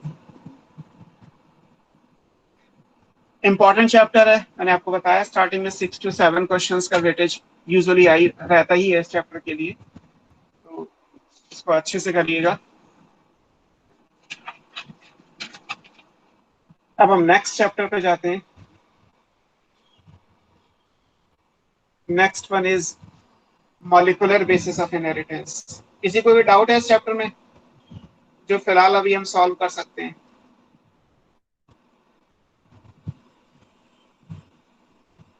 नहीं तो आप अपने ग्रुप में भी पूछ सकते हैं, उसमें भी कोई इश्यू नहीं है।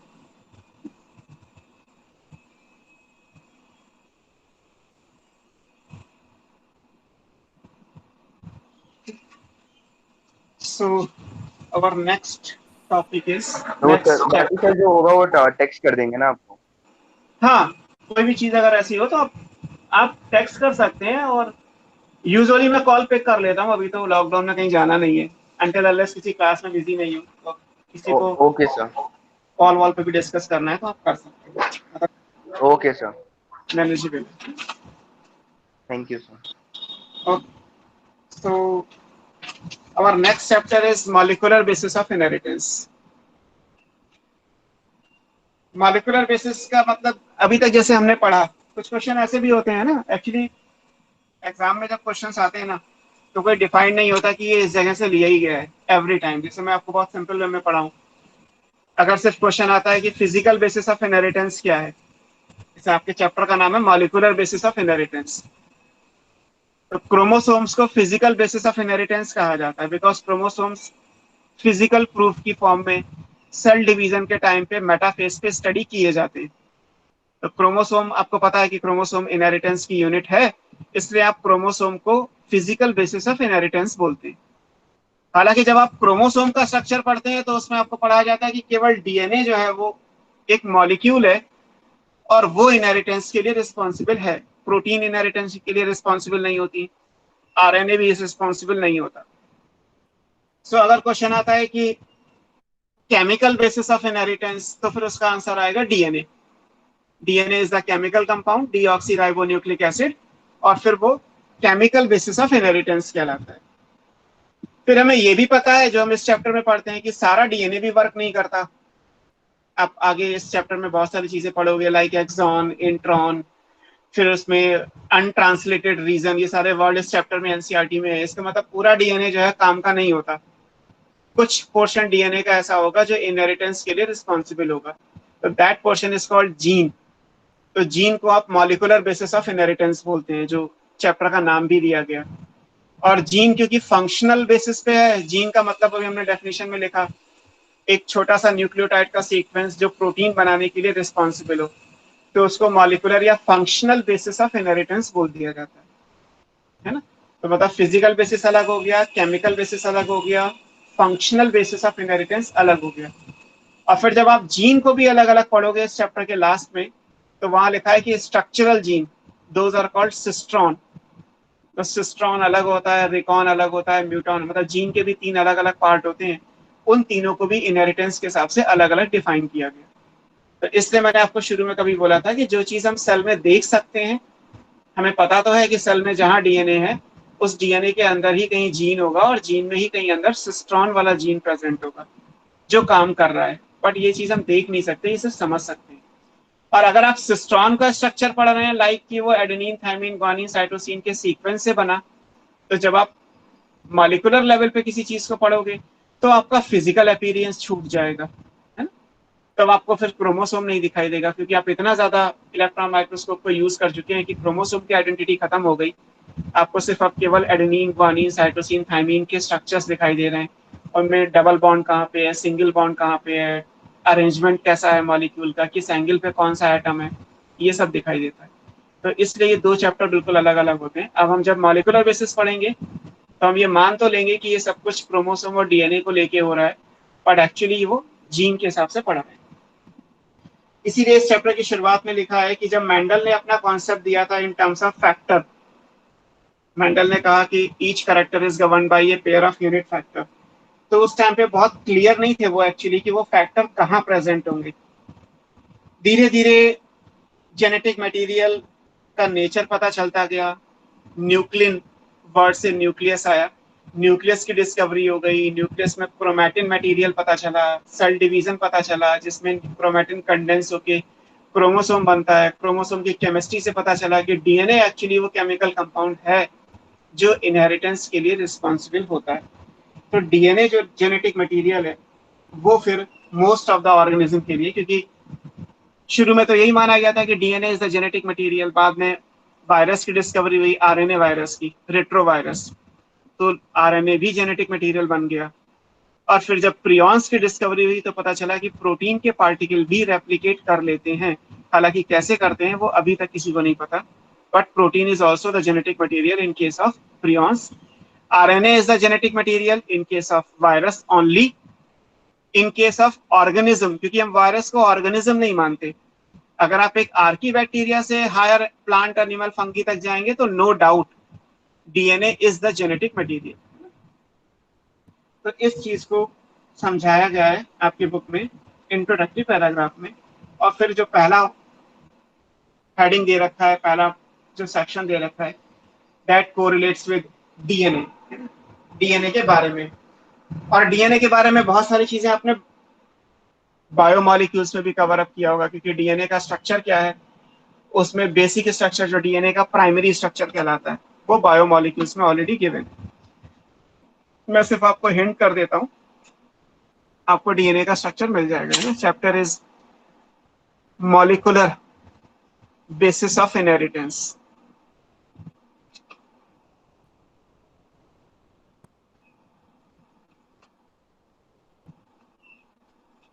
और इसमें जो फर्स्ट पार्ट दिया है, that is DNA, the DNA, deoxyribonucleic acid, सभी इसके बारे में जानते हैं। डीएनए होता क्या है? इट्स ए लॉन्ग पॉलीमर है ऑफ, किस चीज का होगा? डीऑक्सी राइबो न्यूक्लियोटाइड, अब ये इंपॉर्टेंट है, हालांकि ये सब कुछ बायोमॉलिक्यूल्स में भी दिया हुआ है, बट यहाँ भी दिया है तो मैं आपको रिवाइज तो करा दे रहा हूँ, बट कोई कंफ्यूजन नहीं करना है, क्योंकि आप दो दो जगह पढ़ के भी अगर क्वेश्चन गलत कर दोगे तो मेरे हिसाब से ब्लंडर मिस्टेक कहलाएगा। अब इस चैप्टर में तो आप पढ़ ही रहे हैं, बाकी आपके लिए पूरी बायो में है। अगर डीऑक्सी वर्ड नहीं लिखा तो डेफिनेटली वो डीएनए नहीं होगा, है ना। अगर सिंपली कहीं लिखा होगा कि पॉलीमर ऑफ राइबो न्यूक्लियोटाइड, तो उसका मीनिंग क्या आएगा, 100% इट्स ऑफ आरएनए, क्योंकि आरएनए में शुगर है वो राइबोज है, तो न्यूक्लियोटाइड राइबो न्यूक्लियोटाइड कहलाएंगे। डीएनए में शुगर डीऑक्सी राइबोज होती है, इसलिए न्यूक्लियोटाइड को डीऑक्सी राइबो न्यूक्लियोटाइड कहते हैं। तो अगर कहीं पे डीऑक्सी वर्ड नहीं दिखा, इसका मतलब 100% क्या होगा, आरएनए होगा, है ना। तो उसमें कंफ्यूजन नहीं करना है कि सर जर्नली तो ऐसे ही बोल देते हैं, तो जर्नली कुछ नहीं है, हमारे लिए ऑब्जेक्टिव क्वेश्चन के हिसाब से फिक्स है। जैसे आपसे एक क्वेश्चन आया था एग्जाम में actually, ATP adenosine triphosphate. Adenosine एक न्यूक्लियोटाइड है, मेरे हिसाब से न्यूक्लियोटाइड का नॉमेनक्लेचर आपने पढ़ा होगा, बायोमॉलिक्यूल्स में ये सब चीजें दी जाती हैं। तो न्यूक्लियोटाइड का नाम अगर आप पढ़ेंगे एडेनोसिन, तो पूछा गया कि adenosine is the nucleotide of DNA RNA both या नन। तो एडेनोसिन या एडेनिन कहाँ होता है, दोनों जगह होता है, तो आंसर बोथ आना चाहिए, लेकिन गलत हो जाएगा, बिकॉज एडेनिन दोनों जगह आता है, एडेनोसिन दोनों जगह नहीं आता। एटीपी में ए का मतलब क्या है, एडेनोसिन ट्राइफॉस्फेट, तो एडेनोसिन दोनों जगह नहीं आता, एडेनिन दोनों जगह आता है। ए स्टैंड फॉर एडेनिन, तो उसके हिसाब से एडेनिन डीएनए में भी है, आरएनए में भी है। बट अगर वो एडिनोसिन लिखा है तो आरएनए का होगा, बिकॉज क्योंकि डीएनए का होगा तो उसे डीऑक्सी एडिनोसिन लिखा जाएगा। तो फिक्स है कि डीऑक्सी वर्ड होगा तो ही वो डीएनए का कहलाएगा, अदरवाइज वो आरएनए का है। तो अगर हम यहाँ पे ये लिखते हैं कि डीएनए एक पॉलीमर है राइबो न्यूक्लियोटाइड का, तो गलत हो जाता। अगर आप न्यूक्लियोटाइड बोलते तो कॉमन हो जाता, न्यूक्लियोटाइड डीएनए में भी होते हैं, आरएनए में भी होते हैं, डिफर केवल ये करेगा कि वो डीऑक्सी है या राइबो, इसलिए ये चीज लिखी हुई है। तो अगर ये लॉन्ग पॉलीमर है तो फिर ये क्या कहलाएंगे, जो डीऑक्सी राइबो न्यूक्लियोटाइड होते हैं, फिर ये क्या कहलाएंगे, मोनोमर। मोनोमर वो यूनिट्स होती हैं जो रिपीट करके क्या बनाती हैं, पॉलीमर। तो मोनोमर एंड पॉलीमर तो आप केमिस्ट्री और बायोकेमिस्ट्री दोनों जगह ही पढ़ते हैं। तो ये अब डीएनए की लेंथ कैसे मेजर की जाएगी, है ना। डीएनए की लेंथ को मेजर करने का जो क्राइटेरिया है वो फिर यही बोल दिया जाता है, दैट इज नंबर ऑफ, अब या तो डीऑक्सीराइबो लिखो या सिर्फ न्यूक्लियोटाइड लिख लो आप, न्यूक्लियोटाइड्स। हालांकि फिक्स है, हम डीऑक्सीराइबो न्यूक्लियोटाइड की बात कर रहे हैं। जितना ज्यादा नंबर न्यूक्लियोटाइड का होगा उतनी ज्यादा लेंथ डीएनए की आ जाएगी, क्योंकि डीएनए में और कुछ है ही नहीं, एज पर केमिस्ट्री यही है। अब इसमें एग्जाम्पल दिए हैं कि किसी भी डीएनए में नंबर ऑफ न्यूक्लियोटाइड कितने होंगे वो फिक्स होता है। जैसे आपकी बुक में लिखा है 5386 न्यूक्लियोटाइड है।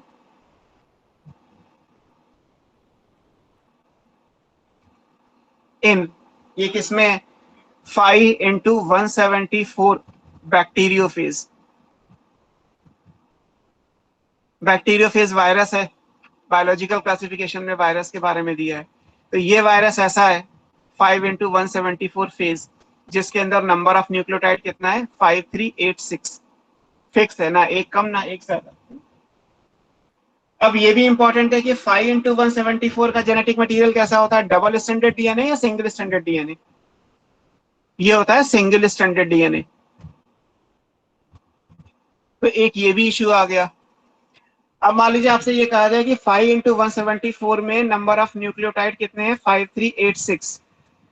अगर हम इसको 2 से डिवाइड कर दें तो डबल स्टैंडर्ड डीएनए बन जाएगा, लेकिन आंसर गलत हो जाएगा, बिकॉज इस फेज में डीएनए सिंगल स्टैंडर्ड ही होता है। आप सिंगल स्टैंडर्ड डीएनए को डबल स्टैंडर्ड डीएनए नहीं बना सकते। हालांकि डबल स्टैंडर्ड डीएनए को आपने पढ़ा होगा, पीसीआर में भी हम डीनेचुरेशन करते ही हैं, आप गर्म कर दोगे तो वो सिंगल स्टैंडर्ड बन जाएगा। तो हमारे डीएनए के लिए तो ऐसा हो सकता है कि हमारी बॉडी में मान लीजिए 10 डीएनए मॉलिक्यूल हैं, तो 10 न्यूक्लियोटाइड हैं, तो 5 बेस पेयर बन जाएंगे, है ना। 10 का पेयर बनाओगे तो कितना बनेगा, 5। लेकिन अगर आप यहाँ पे कहें कि इतने न्यूक्लियोटाइड है, मैं इसको 2 से डिवाइड करके इसका पेयर बना दूं सो दैट ये डबल स्टैंडर्ड हो जाए, तो ये क्वेश्चन गलत हो जाएगा, आपका आंसर गलत हो जाएगा। ये सिंगल स्टैंडर्ड होता है, इसलिए यहाँ पे नंबर ऑफ न्यूक्लियोटाइड इतने ही आएंगे। अगर आप डबल स्टैंडर्ड बैक्टीरिया फेज की बात करेंगे तो वो हो सकता है जैसे 48,502, ये न्यूक्लियोटाइड्स है। और न्यूक्लियोटाइड की जगह यहाँ पे एक्चुअली एनसीईआरटी ने क्या लिखा है, बेस पेयर। बेस पेयर को बीपी आगे बहुत सारी जगह लिखा होगा, इन लैम्डा फेज। और लैम्डा फेज कैसा होता है, ये डबल स्टैंडर्ड डीएनए का होता है। अब अगर ये कहा जाए कि लैम्डा फेज के अंदर बेस पेयर कितने हैं, 48,502, और आपसे पूछा जाए नंबर ऑफ न्यूक्लियोटाइड कितने होंगे, तो ठीक है आप दुगने कर दीजिए, डबल स्टैंडर्ड डीएनए को सिंगल स्टैंडर्ड डीएनए में चेंज कर सकते हैं। तो जो नंबर है वो निकल के आ जाएगा कि 97,004 न्यूक्लियोटाइड या 48,502 बेस पेयर इन लैम्डा फेज। तो यहाँ पे ये पॉसिबिलिटी है, बट यहाँ पे आप इसको रिवर्स नहीं कर सकते।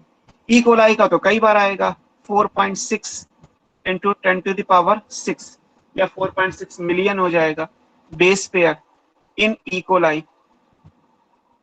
ये तो ह्यूमन जीनोम प्रोजेक्ट में भी आपको मिल जाएगा। और अगर हम अपनी बॉडी की बात करेंगे तो 3.3 बिलियन है 10⁹ बेस, ये अप्रॉक्स है एक्चुअली इन ह्यूमन। अब यहाँ पे ये भी है कि ई कोलाई तो हैप्लॉइड ही होता है, तो यहाँ पे एन और 2n का फर्क नहीं पड़ा, लेकिन ह्यूमन की बॉडी में तो 2n नंबर ऑफ क्रोमोसोम होते हैं, और एक क्रोमोसोम के अंदर डबल स्टैंडर्ड डीएनए होगा, तो दो क्रोमोसोम के अंदर फिर डबल स्टैंडर्ड डीएनए की भी 2 कॉपीज आ जाएंगी। तो ये हमारा जो लिखा गया है वो हैप्लॉइड है। अगर हमारी डिप्लॉइड सेल के लिए निकालेंगे तो 6.6 बिलियन हो जाएगा, है ना। अगर पूछे जाए स्पर्म में कितना है तो ये, एग में कितना है तो ये, स्किन की सेल में कितना होगा तो इसको डबल कर दीजिए।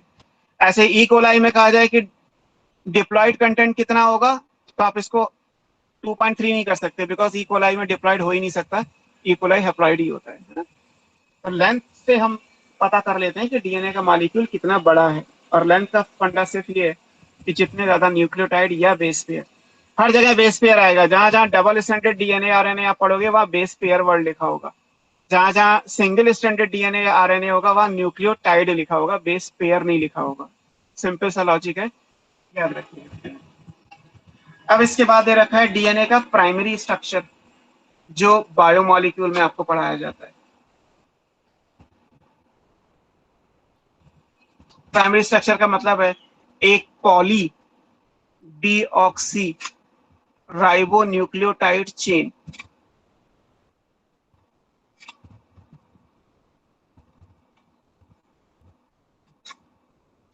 सिंपल, आपने राइबोन्यूक्लियोटाइड की चेन बना दी है, तो वो जो बनेगा वो प्राइमरी स्ट्रक्चर कहलाएगा। जैसे प्रोटीन के लिए आपने पढ़े होंगे primary, secondary, tertiary, quaternary. Protein में 4 लेवल होते हैं, ऐसे न्यूक्लिक एसिड में 2 लेवल होते हैं, प्राइमरी और सेकेंडरी। तो जो डबल स्टैंडर्ड डीएनए आप पढ़ते हैं, वॉटसन एंड क्रिक का डबल हेलिक्स वाला मॉडल, वो डीएनए का सेकेंडरी स्ट्रक्चर है। उसमें से किसी एक का आप स्ट्रक्चर पढ़ेंगे, 2 की जगह, डबल हेलिकल की जगह सिंगल का पढ़ेंगे, तो वो प्राइमरी स्ट्रक्चर कहलाएगा। अब यहां से पूछा जाता है कि प्राइमरी स्ट्रक्चर के अंदर कौन कौन से बॉन्ड होते हैं, तो यहाँ पे यूजुअली गलती होती है। मैं ऑप्शन अगर आप दूं तो प्राइमरी के अंदर बॉन्ड कौन कौन से आएंगे, एक ग्लाइकोसिडिक बॉन्ड आएगा, एक फास्फोडाइएस्टर बॉन्ड आएगा, हाइड्रोजन बॉन्ड आएगा, है ना, या सारे होंगे या सारे नहीं होंगे, है ना। बताओ, कुछ आइडिया है किसी को? डीएनए के प्राइमरी स्ट्रक्चर के अंदर कौन कौन से बॉन्ड आएंगे? ग्लाइकोसिडिक बॉन्ड आएगा, फास्फोडाइएस्टर बॉन्ड आएगा, हाइड्रोजन बॉन्ड आएगा डीएनए में या नहीं? डीएनए के प्राइमरी स्ट्रक्चर में हाइड्रोजन बॉन्डिंग होगी या नहीं होगी? नीट का ही क्वेश्चन है ये। डीएनए के प्राइमरी स्ट्रक्चर में हाइड्रोजन बॉन्डिंग नहीं होती। हाइड्रोजन बॉन्डिंग जो आप बनाते हैं कि एडेनिन थाइमिन से पेयर करेगा, ग्वानिन साइटोसिन से पेयर करेगा, वो 2 चेन के बीच में होती है। ये किसका पढ़ रहे हैं आप? एक चेन का स्ट्रक्चर पढ़ रहे हैं। अगर डीएनए सिंगल स्ट्रैंडेड है तो there is no hydrogen bonding. तो पूछा यही गया था कि कौन सा बॉन्ड जो है वो डीएनए के अंदर, डीएनए के प्राइमरी स्ट्रक्चर में नहीं होता, तो हाइड्रोजन बॉन्ड नहीं होता। हाइड्रोजन बॉन्ड डीएनए के सेकेंडरी स्ट्रक्चर, जो वॉटसन एंड क्रिक वाला मॉडल है, वहां आएगा, प्राइमरी में नहीं आएगा। प्राइमरी क्या है? Poly deoxy ribo nucleotide chain के हिसाब से। इसमें से आपको सवाल पता होता है कि अगर ये पॉली डीऑक्सी न्यूक्लियोटाइड चेन है तो इसका मोनोमर क्या आएगा? ये कहलाएगा डीऑक्सी न्यूक्लियोटाइड। अगर एक डीऑक्सी न्यूक्लियोटाइड है तो जब ये जुड़ेगा तो क्या बन जाएगा? पॉली डीऑक्सी न्यूक्लियोटाइड चेन बन जाएगी। और एक न्यूक्लियोटाइड को दूसरे न्यूक्लियोटाइड के जोड़ने के लिए क्या आता है, वो आप पढ़ते हैं कि पहले में थर्ड कार्बन और दूसरे में फिफ्थ कार्बन जुड़ेगा, तो यहाँ पे बॉन्ड कौन सा आएगा? 3,5 फास्फो डाई एस्टर बॉन्ड। चाहे तो बायोमॉलिक्यूल्स या एनसीईआरटी में जहां इसकी फिगर दी है उसको आप देख के समझ सकते हैं। अब डीऑक्सी न्यूक्लियोटाइड के भी दो पार्ट हो जाएंगे। यहाँ पे क्या आएगा? एक डीऑक्सी न्यूक्लियोसाइड आएगा। न्यूक्लियोसाइड के साथ जब फास्फेट जुड़ेगा H3PO4 फास्फोरिक एसिड तो न्यूक्लियोटाइड बनता है।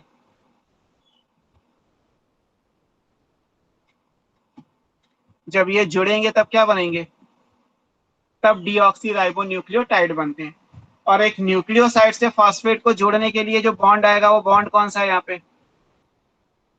वो फास्फेट बॉन्ड है।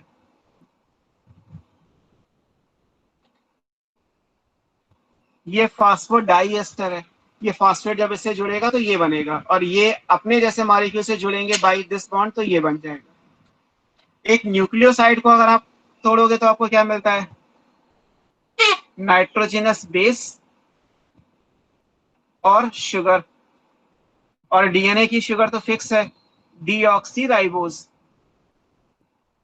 5 कार्बन की शुगर है, ये 5 कार्बन की है, पेंटोज शुगर कहलाएगा। अब पेंटोज शुगर को जब नाइट्रोजनस बेस से आप जोड़ते हैं तो यहाँ बॉन्ड कौन सा आता है? यहाँ जो बॉन्ड है वो ग्लाइकोसिडिक बॉन्ड है।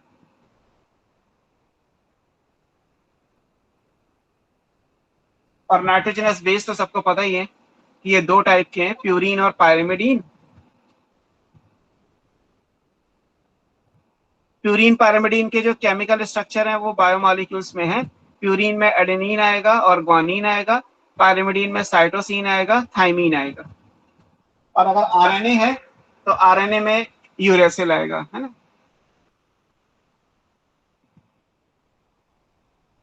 और राइबोज शुगर आरएनए में आएगा। हालांकि हमारा हेडिंग डीएनए है, बट क्योंकि आरएनए में कुछ अलग नहीं आएगा। आरएनए के अंदर ये डीऑक्सी वर्ड हटा दो, यहाँ से हटेगा, डीऑक्सी हटा दो तो ये राइबोस यानी राइबो न्यूक्लियोसाइड, और वो फास्फेट से जुड़ेगा तो राइबो न्यूक्लियोटाइड, और जब वो एस बॉन्ड से जुड़ेंगे तो पॉली राइबो न्यूक्लियोटाइड चेन यानी आरएनए। डीऑक्सी है तो डी स्मॉल आएगा, है ना, स्मॉल डी लिखा जाता है। तो ये सब डीएनए के प्राइमरी स्ट्रक्चर में चीजें दी हुई हैं। आप जब इंपॉर्टेंट ये है कि यहाँ पे कहीं भी हाइड्रोजन बॉन्डिंग नहीं आई। हाइड्रोजन बॉन्डिंग जो आती है वो डीएनए के सेकेंडरी स्ट्रक्चर में आती है। फास्फोडाइएस्टर आएगा, फास्फोएस्टर आ जाएगा। फास्फोडाइएस्टर में थर्ड कार्बन फिफ्थ कार्बन के साथ जुड़ेगा, वो है एक फास्फेट का बॉन्ड आएगा, एक ग्लाइकोसिडिक बॉन्ड आएगा, और उसके हिसाब से ये आएगा। जब आप एक पॉलीमर या एक पॉली चेन बनाएंगे तो एक पे 3 कार्बन फ्री रहेगा, एक पे 5 फ्री रहेगा, तो वो पोलैरिटी फिक्स हो जाती है डीएनए की, 3 5 आगे हम कई बार यूज करेंगे। तो जिसका थर्ड कार्बन फ्री रहेगा वो 3 प्राइम एंड, जिसपे 5 कार्बन फ्री रहेगा वो 5 प्राइम एंड कहलाएगा। इस तरीके से डीएनए का स्ट्रक्चर आ जाएगा। अब इसके बाद आएगा डीएनए का सेकेंडरी स्ट्रक्चर जो वॉटसन एंड क्रिक ने दिया था, वो आपको पढ़ना है।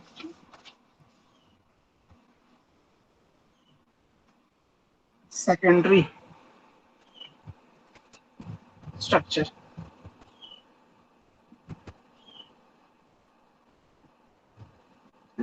ये Watson and Crick double helix है।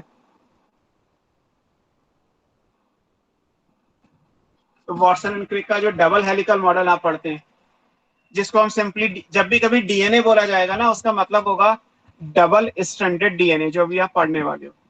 जब तक आपको सिंगल स्ट्रैंडेड डीएनए लिखा नहीं है या कोई ऐसी चीज नहीं लिखी जिससे आप ये पता कर पाए कि डीएनए सिंगल स्ट्रैंडेड है, तो हमारे लिए फिर क्या होगा, डबल स्ट्रैंडेड डीएनए ही आएगा।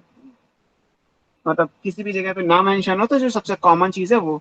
तो जब भी डीएनए बोला जाएगा, कहा जाए डीएनए के 2 थ्रेड हैं, तो इसका मतलब डीएनए के 2 थ्रेड का मतलब है डीएनए के 2 डबल हेलिकल स्ट्रैंड हैं। ये इसका मीनिंग निकाला जाता है। अब वाटसन एंड क्रिक का जो मॉडल है वो कहाँ से आया, उसमें कौन कौन से साइंटिस्ट हैं या किन किन का कंट्रीब्यूशन है, इस चैप्टर में भी साइंटिस्ट के नाम काफी हैं, और फिर वो आपको सारे जो एनसीईआरटी में दिए हैं वो लर्न कर लें। सबसे पहले जो नाम दिया हुआ है वो 2 साइंटिस्ट थे जिन्होंने एक्चुअली, केमिस्ट्री में एक टेक्निक है उसे हम एक्स-रे क्रिस्टलोग्राफी कहते हैं। एक्स-रे क्रिस्टलोग्राफी से जो पैटर्न आता है वो एक्स-रे डिफ्रैक्शन पैटर्न कहलाता है। डिफ्रैक्शन फिजिक्स में आपने फिनोमेना पढ़ा होगा। उसका रोल क्या होता है एक्स-रे क्रिस्टलोग्राफी का, किसी भी केमिकल स्ट्रक्चर के अंदर बॉन्ड की लेंथ पता करना हो, बॉन्ड का एंगल पता करना हो, या नेचर ऑफ बॉन्ड पता करना हो कि वो डबल स्टैंडर्ड है, मतलब डबल बॉन्ड है, ट्रिपल बॉन्ड है, सिंगल बॉन्ड है, कोऑर्डिनेट है, कोवेलेंट है, हाइड्रोजन बॉन्ड है, हाइड्रोफोबिक इंटरेक्शन है, वांडरवाल फोर्स है, ये सब अगर ये पता करना है तो हमें एक्स-रे क्रिस्टलोग्राफी चाहिए।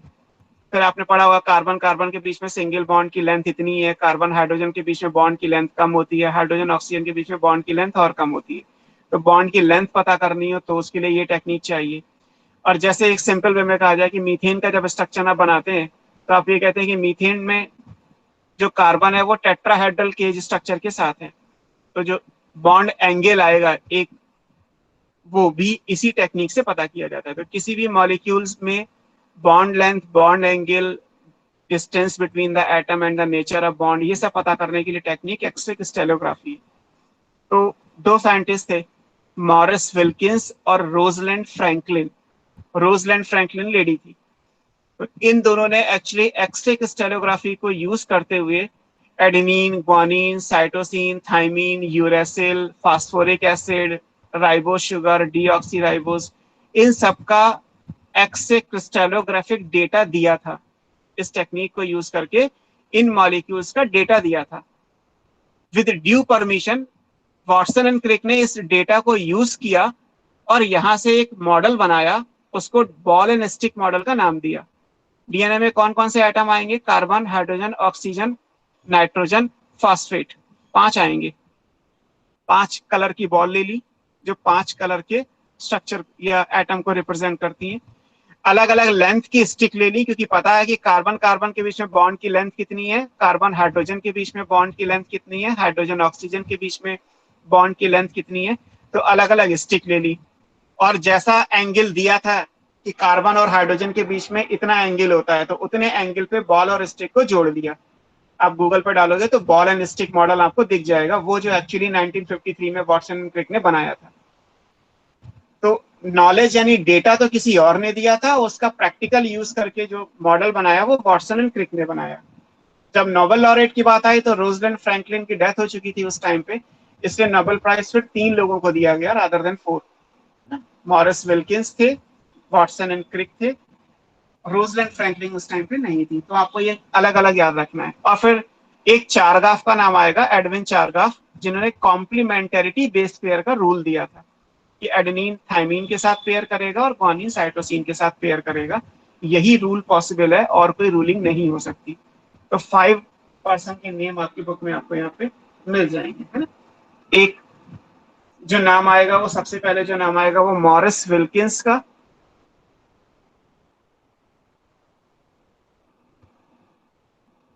एंड रोजलैंड फ्रैंकलिन,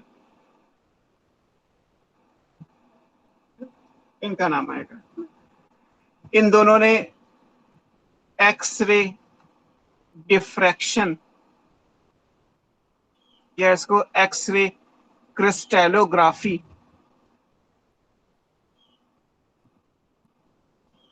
का डेटा दिया था of nitrogenous base,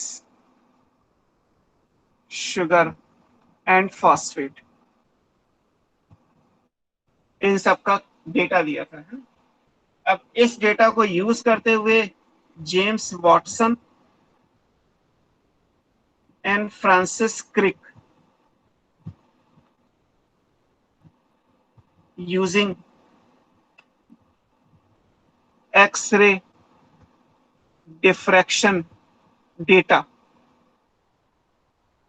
of these two proposed double helical model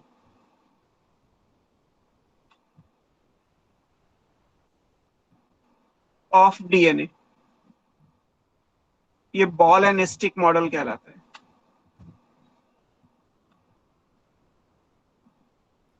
ये दे दिया, और एक नाम आएगा इसमें एडगिन चारगाफ का,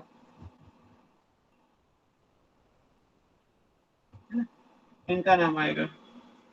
इन्होंने ये कहा कि जो एडेनिन, थाइमिन और ग्वानिन साइटोसिन का रेशियो है, एडेनिन, थाइमिन, ग्वानिन, साइटोसिन का जो रेशियो है दैट इज कांस्टेंट। ये कांस्टेंट आएगा, है ना, और इक्वल 1।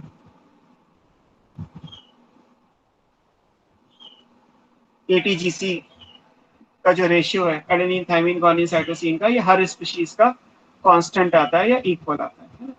ये इस हिसाब से आएगा। अगर हम इसको यहाँ ले जाएं तो आप उस हिसाब से चीजें निकाल सकते हैं। ये इंपॉर्टेंट है कि ratio between adenine and thymine and guanine and cytosine are constant and equal 1।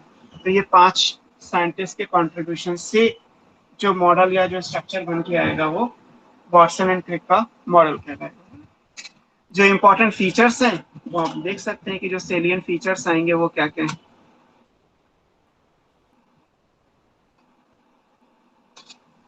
वो आप यहाँ से पढ़ सकते हैं कि कौन कौन से इंपॉर्टेंट फीचर्स आएंगे, क्या क्या फीचर्स हो सकते हैं। अगर मैं समहाउ कोशिश करूं बनाने की, एक डबल हेलिकल मॉडल बनाना है, तो ये एक एक्सिस है, this is called helix axis. एक एक्सिस है, इस एक्सिस के चारों तरफ डीएनए हेलिक्स बनाएगा। तो ये मैंने रेड लाइन का एक्सिस से बना दिया।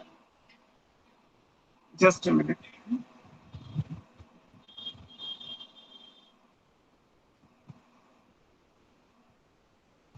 ये 2 पैरेलल लाइंस हो गई। वाटसन एंड क्रिक ने जब मॉडल दिया था 1953 में, तो उस टाइम पे जो यूनिट्स चलती थी वो एंगस्ट्रॉम में थी। आजकल जो यूनिट्स फॉलो होती हैं वो नैनोमीटर में फॉलो होती हैं। तो दोनों मिल सकती हैं आपको क्वेश्चंस में, एंगस्ट्रॉम भी और नैनोमीटर में भी। आप अपने आप उन चीजों को चेंज कर सकते हैं। 1/10 का डिफरेंस आता है दोनों के बीच में, है ना। 10⁻⁻9 नैनोमीटर है और 10⁻10 एंगस्ट्रॉम है। तो दोनों में दी हुई है, दोनों में आपको मिल सकते हैं। फिलहाल एनसीईआरटी ने चीजों को जो है वो नैनोमीटर के अंदर दिया हुआ है, क्योंकि मॉडर्न टेक्नोलॉजी के हिसाब से हम नैनोमीटर में ही इसको लेके आते हैं। जैसे ये डायमीटर है हेलिक्स का,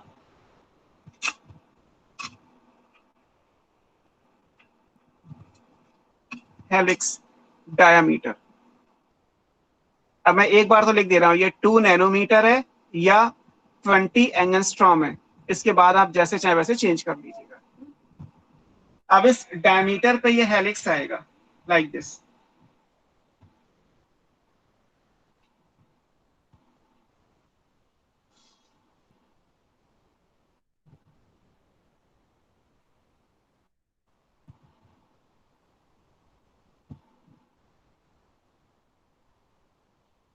टेढ़ा मेढ़ा हो गया बट ठीक है, आपको समझ में आ जाएगा, है ना।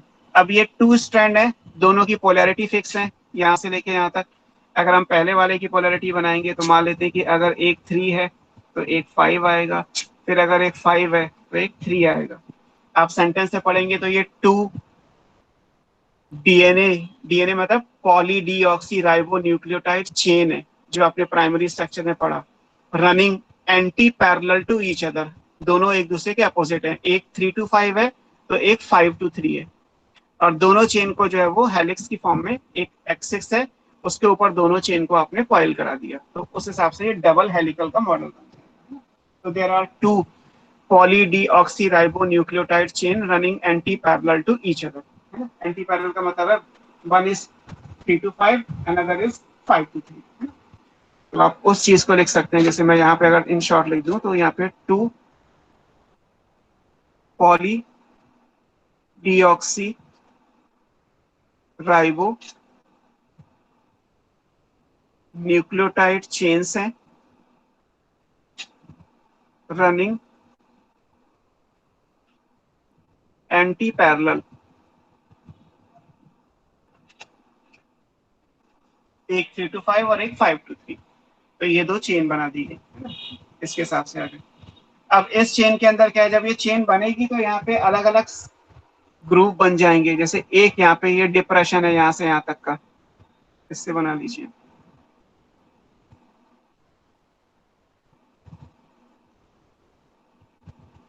और एक ये छोटा सा डिप्रेशन, ये कहलाएगा माइनर ग्रुप, और ये बन जाता है मेजर ग्रुप। अब आप एक मेजर से जब एक मेजर ग्रुप लेंगे, ये भी मेजर ग्रुप है,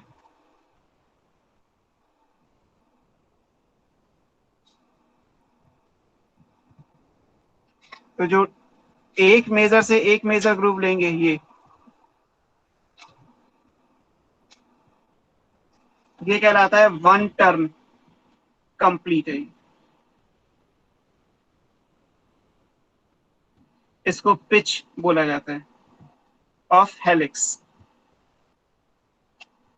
एक टर्न, जैसे ये एक्सिस है, यहां से शुरू करके और घूम के यहां लाओगे तो यहां से यहां तक का जो एक टर्न है वो एक टर्न कितने का होता है, 360 डिग्री का होता है, तो ये 360 डिग्री का, या तो एक माइनर से एक माइनर ले लो या एक मेजर से एक मेजर ले लो, तो one complete turn off the helix कहलाता है। अब इसका देखेंगे तो इसका ये कितना एरिया आएगा, यहां से यहां तक की डिस्टेंस कितनी आएगी, तो ये आती है 3.4 नैनोमीटर की, और इसके अंदर बेस पेयर कितने आएंगे, 10 बेस पेयर आएंगे, 1 2 3 4 5 6 7 8 9 10, तो इसमें कितने आएंगे, हैविंग 10 बेस पेयर। अब बेस पेयर इसीलिए आ रहे हैं क्योंकि ये डबल स्टैंडर्ड है, एक इसमें बेस होगा और एक इसमें होगा, दो चेन है तो एक का बेस दूसरे के बेस के साथ पेयर बनाएगा, तो ये बेस पेयर आएगी। अगर आपसे कहा जाए कि नंबर ऑफ न्यूक्लियोटाइड कितने हैं तो 20 हो जाएंगे, है ना, मैंने आपको बताया कि डबल स्टैंडर्ड से सिंगल स्टैंडर्ड पे आप जा सकते हैं, सिंगल से डबल पे नहीं जा सकते। ये डबल स्टैंडर्ड है, जिसका सिंगल पे जाना हो तो इसमें नंबर ऑफ न्यूक्लियोटाइड कितने आ जाएंगे, 10 बेस पेयर का मतलब 20 न्यूक्लियोटाइड, और एक टर्न कितने का होगा, 360 डिग्री का। 360 डिग्री में डिस्टेंस कितनी कवर होती है, 3.4 नैनोमीटर। तो आपसे ये कह दिया जाए कि दो बेस पेयर के बीच की डिस्टेंस कितनी है, 10 से डिवाइड कर दीजिए, 0.34 नैनोमीटर आ जाएगी। Distance between two adjacent base pair, जैसे यहां से यहां तक की डिस्टेंस निकालनी हो तो ये कितनी निकलेगी, तो ये 10 से डिवाइड कर दीजिए, 0.34 नैनोमीटर आ जाएगी। 0.34 नैनोमीटर ये है, ऐसे ये 10 है, 10 से मल्टीप्लाई कर दीजिए तो यहाँ से यहाँ तक की 3.4 निकल आएगी। ये कहलाता है पिच ऑफ द हेलिक्स, इसी को बोला जाता है one complete turn off the helix, जो 360 डिग्री का निकल के आ जाएगा। तो ये आपको फिगर में दिखाई दे रहा है, तो हमने इस चीज को बना दिया गया है ना, ये टर्न आपको यहाँ से यहाँ तक याद रखना है। फिर जब आप पेयरिंग पढ़ते हैं, यहाँ लिख दे रहा हूँ, तो पेयरिंग में एडेनिन हमेशा थायमीन से पेयर करेगा बाय 2 हाइड्रोजन बॉन्ड, ये आपको पता ही है। ग्वानिन जो है वो पेयर करेगा साइटोसिन के साथ बाय 3 हाइड्रोजन बॉन्ड, तो ये भी एक रूल है कि एडेनिन और ग्वानिन के भी, एडेनिन थायमीन के साथ 2 हाइड्रोजन बॉन्ड और ग्वानिन साइटोसिन के साथ 3 हाइड्रोजन बॉन्ड के साथ पेयर करेगा। अगर इधर ए है तो सामने वाले के पास टी ही आ सकता है, यहाँ टी है तो यहाँ ए आ सकता है, यहाँ जी है तो यहाँ सी आएगा, यहाँ सी है तो फिर यहाँ जी आएगा। इसी तरीके से बेस पेयरिंग आएगी कि एडेनिन थायमीन के साथ और ग्वानिन साइटोसिन के साथ। आप ये भी कह सकते हैं कि एक प्यूरिन हमेशा एक पायरिमिडीन के साथ पेयर करता है। पेयरिंग किस चीज की हुई, पेयरिंग बेसिकली प्यूरिन की हुई है, क्योंकि एडेनिन ग्वानिन क्या है, प्यूरिन है, और किसके साथ पेयर कर रहे हैं, पायरिमिडीन के साथ। तो एक प्यूरिन हमेशा एक पायरिमिडीन के साथ ही पेयर करेगा, ये भी यहाँ पे रूल में आ गया, ये इंपॉर्टेंट हो गया। फिर अगर मान लीजिए इस हेलिक्स को सीधा कर दिया जाता, और सीधा करके मान लीजिए ये एक चेन है, एक ये चेन है, ये 3 to 5 है, इसमें कैप इधर है, आप मान लीजिए कि इसमें कैप इस साइड में रखा गया है, तो ये 3 to 5 है, तो ये 5 to 3 है, तो ये एंटी पैरेलल हो गई। तो जब आप इसमें बेस बनाएंगे तो बेस बीच में आएंगे, एडेनिन साइटोसिन थायमीन सब बीच में आएंगे। तो इसका मतलब ये लाइन किस चीज की बनी है, ये बनती है शुगर और फॉस्फेट की, ये कहलाती है बैकबोन। और जो बेस आएंगे लैडर में, वो बेस किस चीज के आएंगे, वो बेस कहाँ पे आएंगे, इंटीरियर टू द हेलिक्स, ये हेलिक्स के अंदर वाला एरिया है, तो बेस अंदर आएंगे और शुगर फॉस्फेट बाहर जाएंगे। शुगर फॉस्फेट की बैकबोन कहलाती है और हेलिक्स अंदर आएंगे। बैकबोन और हेलिक्स में जो बेस आएंगे उनके बीच का एंगल देखोगे तो क्या आएगा, परपेंडिकुलर आएगा। मान लीजिए एक सीढ़ी है, तो एक सीढ़ी में जो ये वाले दो बीम लगी हुई है और जो हॉरिजॉन्टल बीम्स आएंगी, तो एक वर्टिकल बीम का हॉरिजॉन्टल बीम से एंगल कितना आएगा, 90 डिग्री। तो बेस का शुगर फॉस्फेट बैकबोन से एंगल कितना आएगा, परपेंडिकुलर। ये बैकबोन किसकी है, शुगर और फॉस्फेट की, और एंटीरियर टू द हेलिक्स क्या आ रहा है, वो बेसेस आ रहे हैं। तो ये सारे पॉइंट्स हैं, इसमें तो नहीं दिख सकते, आप इनको आगे से लिख सकते, मतलब अलग से लिख सकते हैं कि ये पॉइंट्स क्या क्या हैं। इन पॉइंट्स को अगर आप मेंशन करेंगे तो जो चीजें हम फिगर में नहीं शो कर सकते उनको अगर मेंशन करेंगे, तो बैकबोन किसका आएगा, ये शुगर फॉस्फेट का आएगा।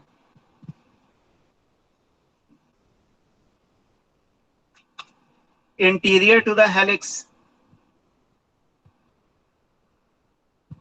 ये किसका बनेगा, ये बेस पेयर का बनेगा।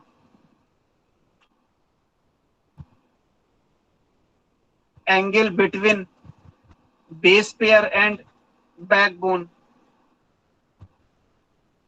ये कितना आएगा, परपेंडिकुलर 90 डिग्री पे होंगे, ठीक है। ये सब एग्जाम में क्वेश्चन आते हैं कि बैकबोन और बेस पेयर के बीच में एंगल कितना है, तो 90 डिग्री के उसमें आएंगे। ये इंपॉर्टेंट है ना, ये आपको याद रखना है। अगर मान लीजिए एक मेजर से मेजर पूछा जाए तो 360 का है, तो वन मेजर और वन माइनर के बीच में एंगल कितना आएगा, आधा कर दीजिए, 180 डिग्री हो जाएगा। तो वो इंपॉर्टेंट नहीं है। ये जो भी क्वाइलिंग है ये कैसे है, ये राइट हैंडेड है, क्लॉकवाइज। तो इसलिए जो हेलिक्स है वो क्या कहलाएगा, राइट हैंडेड हेलिक्स कहलाता है। इसको बी डीएनए बोलते हैं। जो वॉटसन एंड क्रिक ने डीएनए का स्ट्रक्चर दिया था, that DNA was B DNA, capital B DNA कहलाता है। जैसे ये है हेलिक्स का एक्सिस, तो इसमें जब हेलिक्स को आप कॉइल कराएंगे तो ये राइट हैंडेड कॉइलिंग होगी, लेफ्ट हैंडेड कॉइलिंग नहीं करानी है आपको, है ना, क्लॉकवाइज नहीं, एंटी क्लॉक नहीं करानी है, क्लॉकवाइज करानी है। तो कॉइलिंग जो है वो राइट हैंडेड कॉइलिंग कहलाएगी, ये आपको याद रखना है। दो distance between two adjacent base pair, अभी मैंने हालांकि बताया आपको, between two adjacent base pair, तो ये 0.34 नैनोमीटर हो जाएगी। 10 से डिवाइड करके निकल आएगा, तो उस हिसाब से निकाल सकते हैं, ये इंपॉर्टेंट आ जाएगा, ठीक है। अब अगर कहा जाए कि एक एक्सिस है जिसपे आपको एक स्पाइरल या हेलिक्स वाला लैडर बनाना है, यही मतलब हुआ कि आप डबल स्टैंडर्ड डीएनए को क्या कर रहे हो, आप इसके ऊपर कॉइल कर रहे हो। तो एक बेस और दूसरे बेस के बीच का एंगल कितना आएगा, तो अगर एक टर्न 360 का है और उसमें 10 बेस पेयर आ रहे हैं, तो जब आप बनाएंगे 3D डायग्राम के हिसाब से, तो एक स्टेयर, जैसे किसी पे हेलिक्स वाली स्टेयर आपने देखी हो या गूगल पे देख लीजिएगा, है ना, कि जो हेलिक्स की फॉर्म में स्टेयर बनाई जाए, सीढ़ियां बनाई जाए, तो कैसे बनेगी, एक यहाँ आएगी तो एक यहाँ आएगी, फिर एक यहाँ आएगी, एक ऐसे एक ऐसे एक ऐसे ऐसे करके आएंगी। तो एक स्टेयर का दूसरी स्टेयर के बीच में एंगल कितना आएगा, अगर एक सर्किल के अंदर 10 स्टेयर्स आ रही हैं तो फिर एंगल कितना हो जाएगा, 36, क्योंकि 360 डिग्री का एक टर्न है ना। तो अगर ये कहा जाए कि एक बेस पेयर और दूसरे बेस पेयर के बीच का एंगल कितना है, तो ये भी वही कॉन्सेप्ट निकल आएगा, 36 आ जाएंगे, है ना। जो बेसेस हैं दे आर जिगजैग, है ना,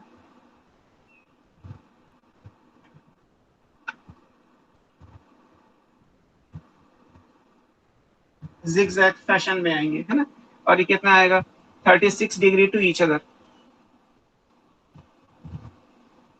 सब सिंपल है। एक टर्न 360 डिग्री का है जिसमें 10 बेस पेयर आ रहे हैं।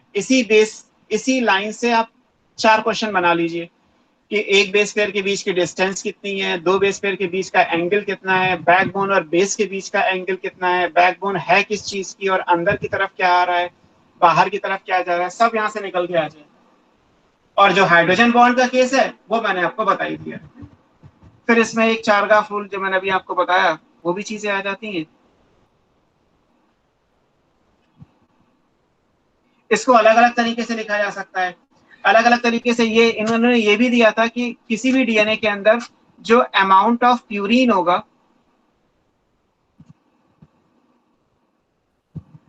that always equal to amount of pyrimidine.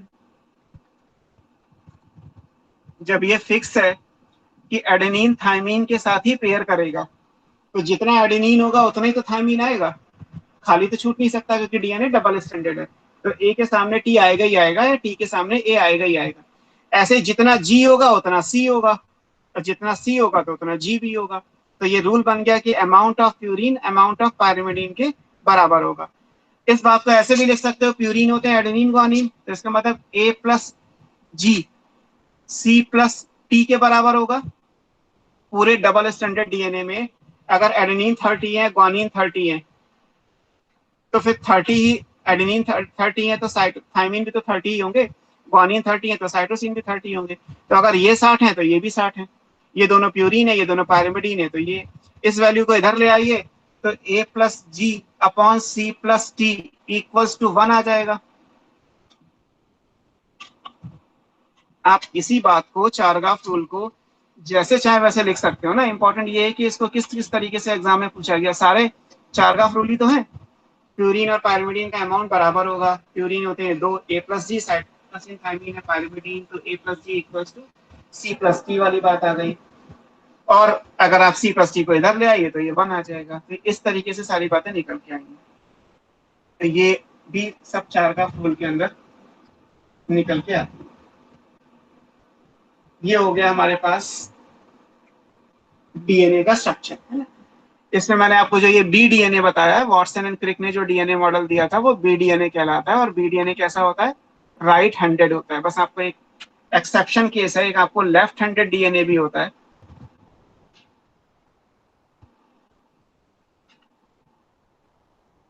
उसको एक्चुअली जेड डीएनए कहते हैं। एनसीईआरटी में है तो नहीं, बट कभी क्वेश्चन था ये, तो याद रखिएगा कि लेफ्ट हैंडेड डीएनए कौन सा होता है? Z DNA. और जेड डीएनए के अंदर क्या है?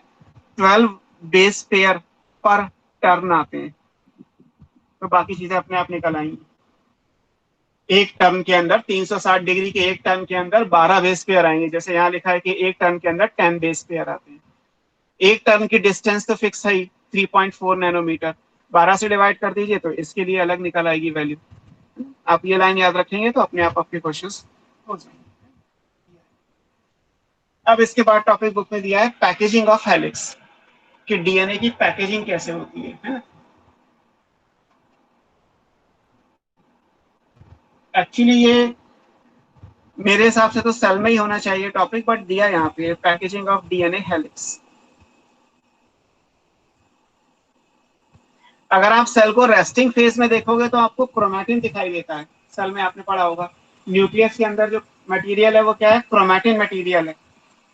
जब क्रोमैटिन कंडेंस होता है तो क्रोमोसोम्स बनते हैं, और क्रोमोसोम्स आपको मेटाफेज पे सबसे अच्छे दिखाई देते हैं।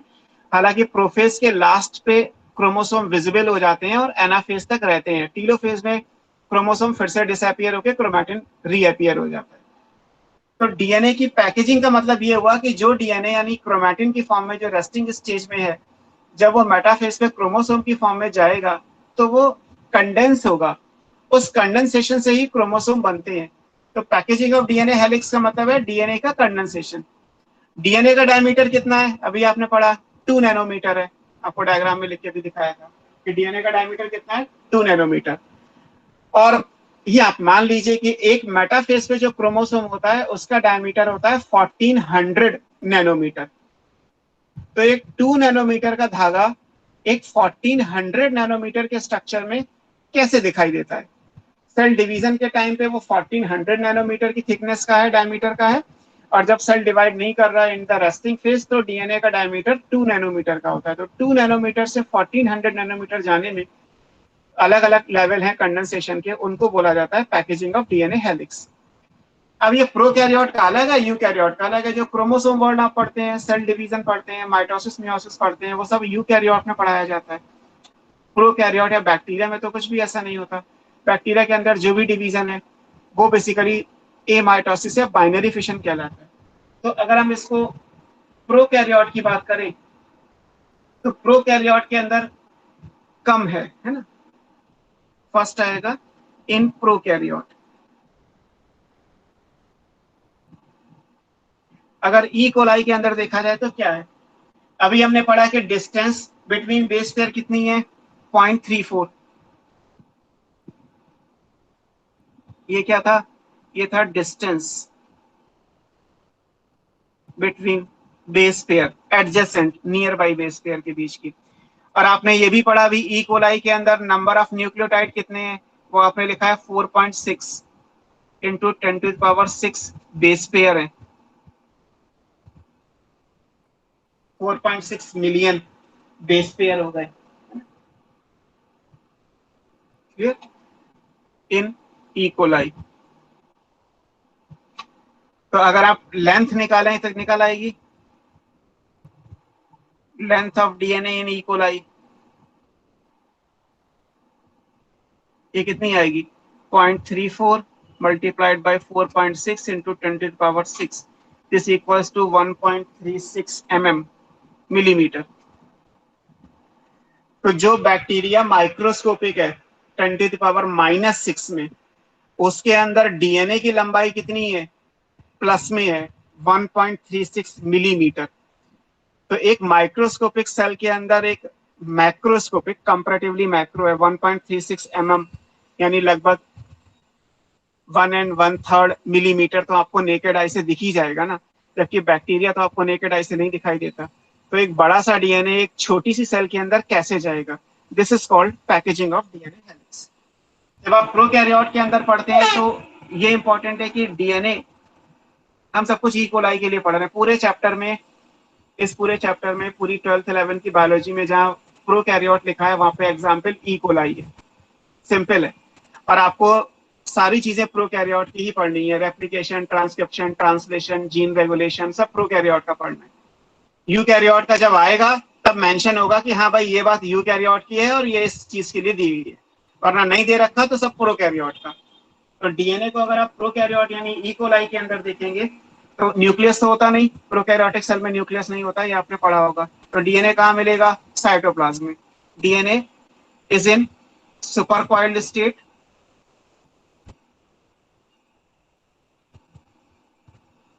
lying in cytoplasm। ये साइटोप्लाज्म के अंदर डायरेक्टली है। अब ये फिर भी कैसे है, तो उसके लिए यहाँ पे ये इंपॉर्टेंट है कि डीएनए तो हो गई, डीएनए 2 नैनोमीटर का है, इसमें क्वाइलिंग होगी, क्वाइलिंग होने के बाद जो स्ट्रक्चर्स बनते हैं वो लूप्स कहलाते हैं। तो ऐसे डीएनए 50 से 100 लूप्स बनाएगा, खून के लच्छे जैसे आप स्ट्रक्चर मान लीजिए कि ये लूप्स आ जाएंगे, है ना। और फिर जब ये लूप्स सुपर क्वाइल होंगे तो इससे एक डोमेन बनेगा, और इस डोमेन का नाम आपने पढ़ा होगा, इसको न्यूक्लियोइड कहते हैं या जीनोफोर। बैक्टीरिया के न्यूक्लियस को नाम जो दिया गया है वो न्यूक्लियाइड या जीनोफोर कहा जाता है। तो न्यूक्लियाइड कैसे दिखाई देगा, डीएनए तो 2 नैनोमीटर का होता है और न्यूक्लियाइड जो है वो बड़ा सा स्ट्रक्चर है 1.36 का। तो यहाँ से यहाँ तक हम कैसे जा रहे हैं, तो उसके लिए ये स्ट्रक्चर है। जब डीएनए इन लूप्स को बनाएगा, डीएनए जब ये लूप्स बनाएगा तो इस चीज में जो है वो प्रोटीन चाहिए। प्रोटीन कौन सी चाहिए, यहाँ पे जो रिक्वायरमेंट है वो रिक्वायरमेंट किसकी आएगी, प्रोटीन की। वैसे तो डीएनए रैप होता है हिस्टोन प्रोटीन पे, बट आपने पढ़ा होगा प्रोकैरियोट में हिस्टोन नहीं होती। तो यहाँ पे क्या आएंगी, polyamines. Polyamines are basic protein. DNA acidic है तो डीएनए जब रैप करेगा तो किस पे रैप करेगा, बेसिक प्रोटीन पे करेगा। डीएनए एसिडिक क्यों है, deoxyribonucleic acid. Why DNA is acidic, because of phosphoric acid. H3PO4 की वजह से डीएनए का नेचर एसिडिक है, तो वो बेसिक प्रोटीन पे रैप कर जाएगा। तो जब डीएनए के साथ ये पॉलीएमीन्स आएंगी जो बेसिक प्रोटीन है, तो फिर यहाँ पे ये लूप्स बनेंगे, और ये लूप्स जब इंडिपेंडेंट डोमेन में चेंज होंगे तो प्रॉपर स्ट्रक्चर है वो आपको न्यूक्लियाइड या जीनोफोर दिखाई देगा। हालांकि इसमें कुछ अमाउंट ऑफ आरएनए भी होता है, बट फिर भी पैकेजिंग के नाम पे प्रोकैरियोट में जो भी कुछ है that is simply this one. आपको याद ये रखना है कि यहाँ पे हिस्टोन नहीं है, पॉलीएमीन्स है। पॉलीएमीन्स आर द बेसिक प्रोटीन जो डीएनए के साथ, डीएनए जिस पे रैप होके लूप्स बनाता है, और ऐसे 50 से 100 लूप्स मिला के जो स्ट्रक्चर बनाते हैं वो एक इंडिपेंडेंट डोमेन कहलाता है, जिसको न्यूक्लियाइड या जीनोफोर कहते हैं। प्रोकैरियोट के अंदर बैक्टीरिया के न्यूक्लियस को जो नाम दिया जाता है वो न्यूक्लियाइड या जीनोफोर ही दिया जाता है। यही कंडेंसेशन प्रोकैरियोट का है। यूकैरियोट में तो आपको क्रोमोसोम पे जाना होगा। यूकैरियोट के लिए तो आप मॉडल पढ़ेंगे, पहला न्यूक्लियोसोम मॉडल है, फिर सोलेनाइड आता है, फिर उसके बाद और नॉन हिस्टोन क्रोमोसोमल प्रोटीन के मॉडल आते हैं जो सिलेबस में नहीं है, एंड देन फाइनली आपको क्रोमोसोम एट मेटाफेज मिलेगा। तो जो पैकेजिंग इन यूकैरियोट है नेक्स्ट क्लास में डिस्कस कर लेंगे। तो ये है कि कंप्लीट करेंगे चैप्टर नेक्स्ट 2 क्लास में। आई होप ये कंप्लीट कर लेना है हमें चैप्टर। साइड बाय साइड ये तो क्लियर है कि हम सारी चीजें कवर नहीं कर पाएंगे सिलेबस के हिसाब से। मैं आपको जो जो बहुत इंपॉर्टेंट चीजें वो करा दे रहा हूँ। सबसे पहली चीज इकोलॉजी। किसी को भी अगर कोई डाउट इकोलॉजी का है तो आप साइड बाय साइड वो प्रिपेयर करते रहिए। इकोलॉजी के जो चारों चैप्टर्स हैं वो पूरे थ्योरेटिकल हैं। इकोलॉजी एक ऐसी यूनिट है जिसमें एनसीईआरटी से बाहर आने के क्वेश्चन बाहर आने के चांसेस ना के बराबर हैं। मतलब जो ये 4 चैप्टर का पूरा यूनिट है इसमें जितना एनसीईआरटी दे रखा है सिर्फ उतना ही आता है। आप पिछले 10 साल के क्वेश्चन पेपर उठा के देख लीजिए, आपको हार्डली कोई क्वेश्चन ऐसा मिलेगा जो बाहर का मिलेगा, वरना कुछ नहीं बाहर का आता। और इकोलॉजी आपको याद ही करनी है, तो इकोलॉजी वाला चैप्टर मेरे ख्याल से जो 4 चैप्टर हैं वो आप पढ़ लीजिए एटलीस्ट एनसीईआरटी से। आपको कोई डाउट होगा तो उस चीज को भी डिस्कस किया जाएगा। इसी तरीके से एक चैप्टर है माइक्रोब इन ह्यूमन वेलफेयर, क्योंकि हमारे पास हजारों लाखों माइक्रोब हैं जो कई सारी टेक्निक्स में यूज होते हैं, बट हमारी लिमिटेशन है कि जो एनसीईआरटी ने माइक्रोब का नाम और उसका रोल दे दिया कि माइक्रोब डेयरी प्रोडक्ट्स में कैसे यूज होते हैं, इंडस्ट्रियल प्रोडक्ट में कैसे हैं, इसके बाद बायोगैस प्रोडक्शन है, बायोलॉजिकल ट्रीटमेंट है, बायो फर्टिलाइजर है, और इंसेक्ट एंड पेस्ट कंट्रोल में 6 हेडिंग दे रखी है। तो उस चैप्टर को भी आप मेरे हिसाब से एनसीईआरटी से पढ़ सकते हैं। आप ऐसे कोई बताएगा आपको कोई स्टडी मटेरियल कैल्विन की तरफ से मिला है क्या? हाँ जी सर। क्रैश कोर्स का स्टडी मटेरियल मिला है? हाँ जी। तो उसमें जितना भी माइक्रोब और इकोलॉजी का कंटेंट दिया हुआ है आप उसको एक बार रीड करिए। मतलब एक बार मतलब आपको याद करना है मेन एग्जाम के हिसाब से, और फिर उसमें आपको कोई डाउट हो तो मुझे उससे वो टॉपिक बताइएगा, तो हम लास्ट में अगर टाइम हुआ तो हम उसको डिस्कस कर लेंगे, है ना। पहले तो हम माइक्रोबायोलॉजी वाला चैप्टर ही पूरा करेंगे, इसके बाद हम कोशिश करेंगे प्लांट किंगडम, मॉर्फोलॉजी, एनाटॉमी ये वाला कंटेंट पूरा करने की। फिर क्योंकि फिजियोलॉजी और जेनेटिक्स के बाद जो इंपॉर्टेंट चैप्टर है वो ये वाले हमारे आते हैं, तो हम इन पे पहले फोकस करेंगे। एनाटॉमी जैसे इंपॉर्टेंट है, छोटा चैप्टर है बट 3 to 4 क्वेश्चंस का वेटेज रहता है, और प्लांट किंगडम या बायोलॉजिकल क्लासिफिकेशन इंपॉर्टेंट है, हमें इन्हें भी देखना है ना। तो कुछ आपको अपने हिसाब से भी कंटेंट साइड बाय साइड पढ़ना होगा, और जो फिलहाल आप मेन कंटेंट पढ़ रहे हैं वो तो है ही। क्लियर? Yes sir. तो मिलते हैं नेक्स्ट क्लास में।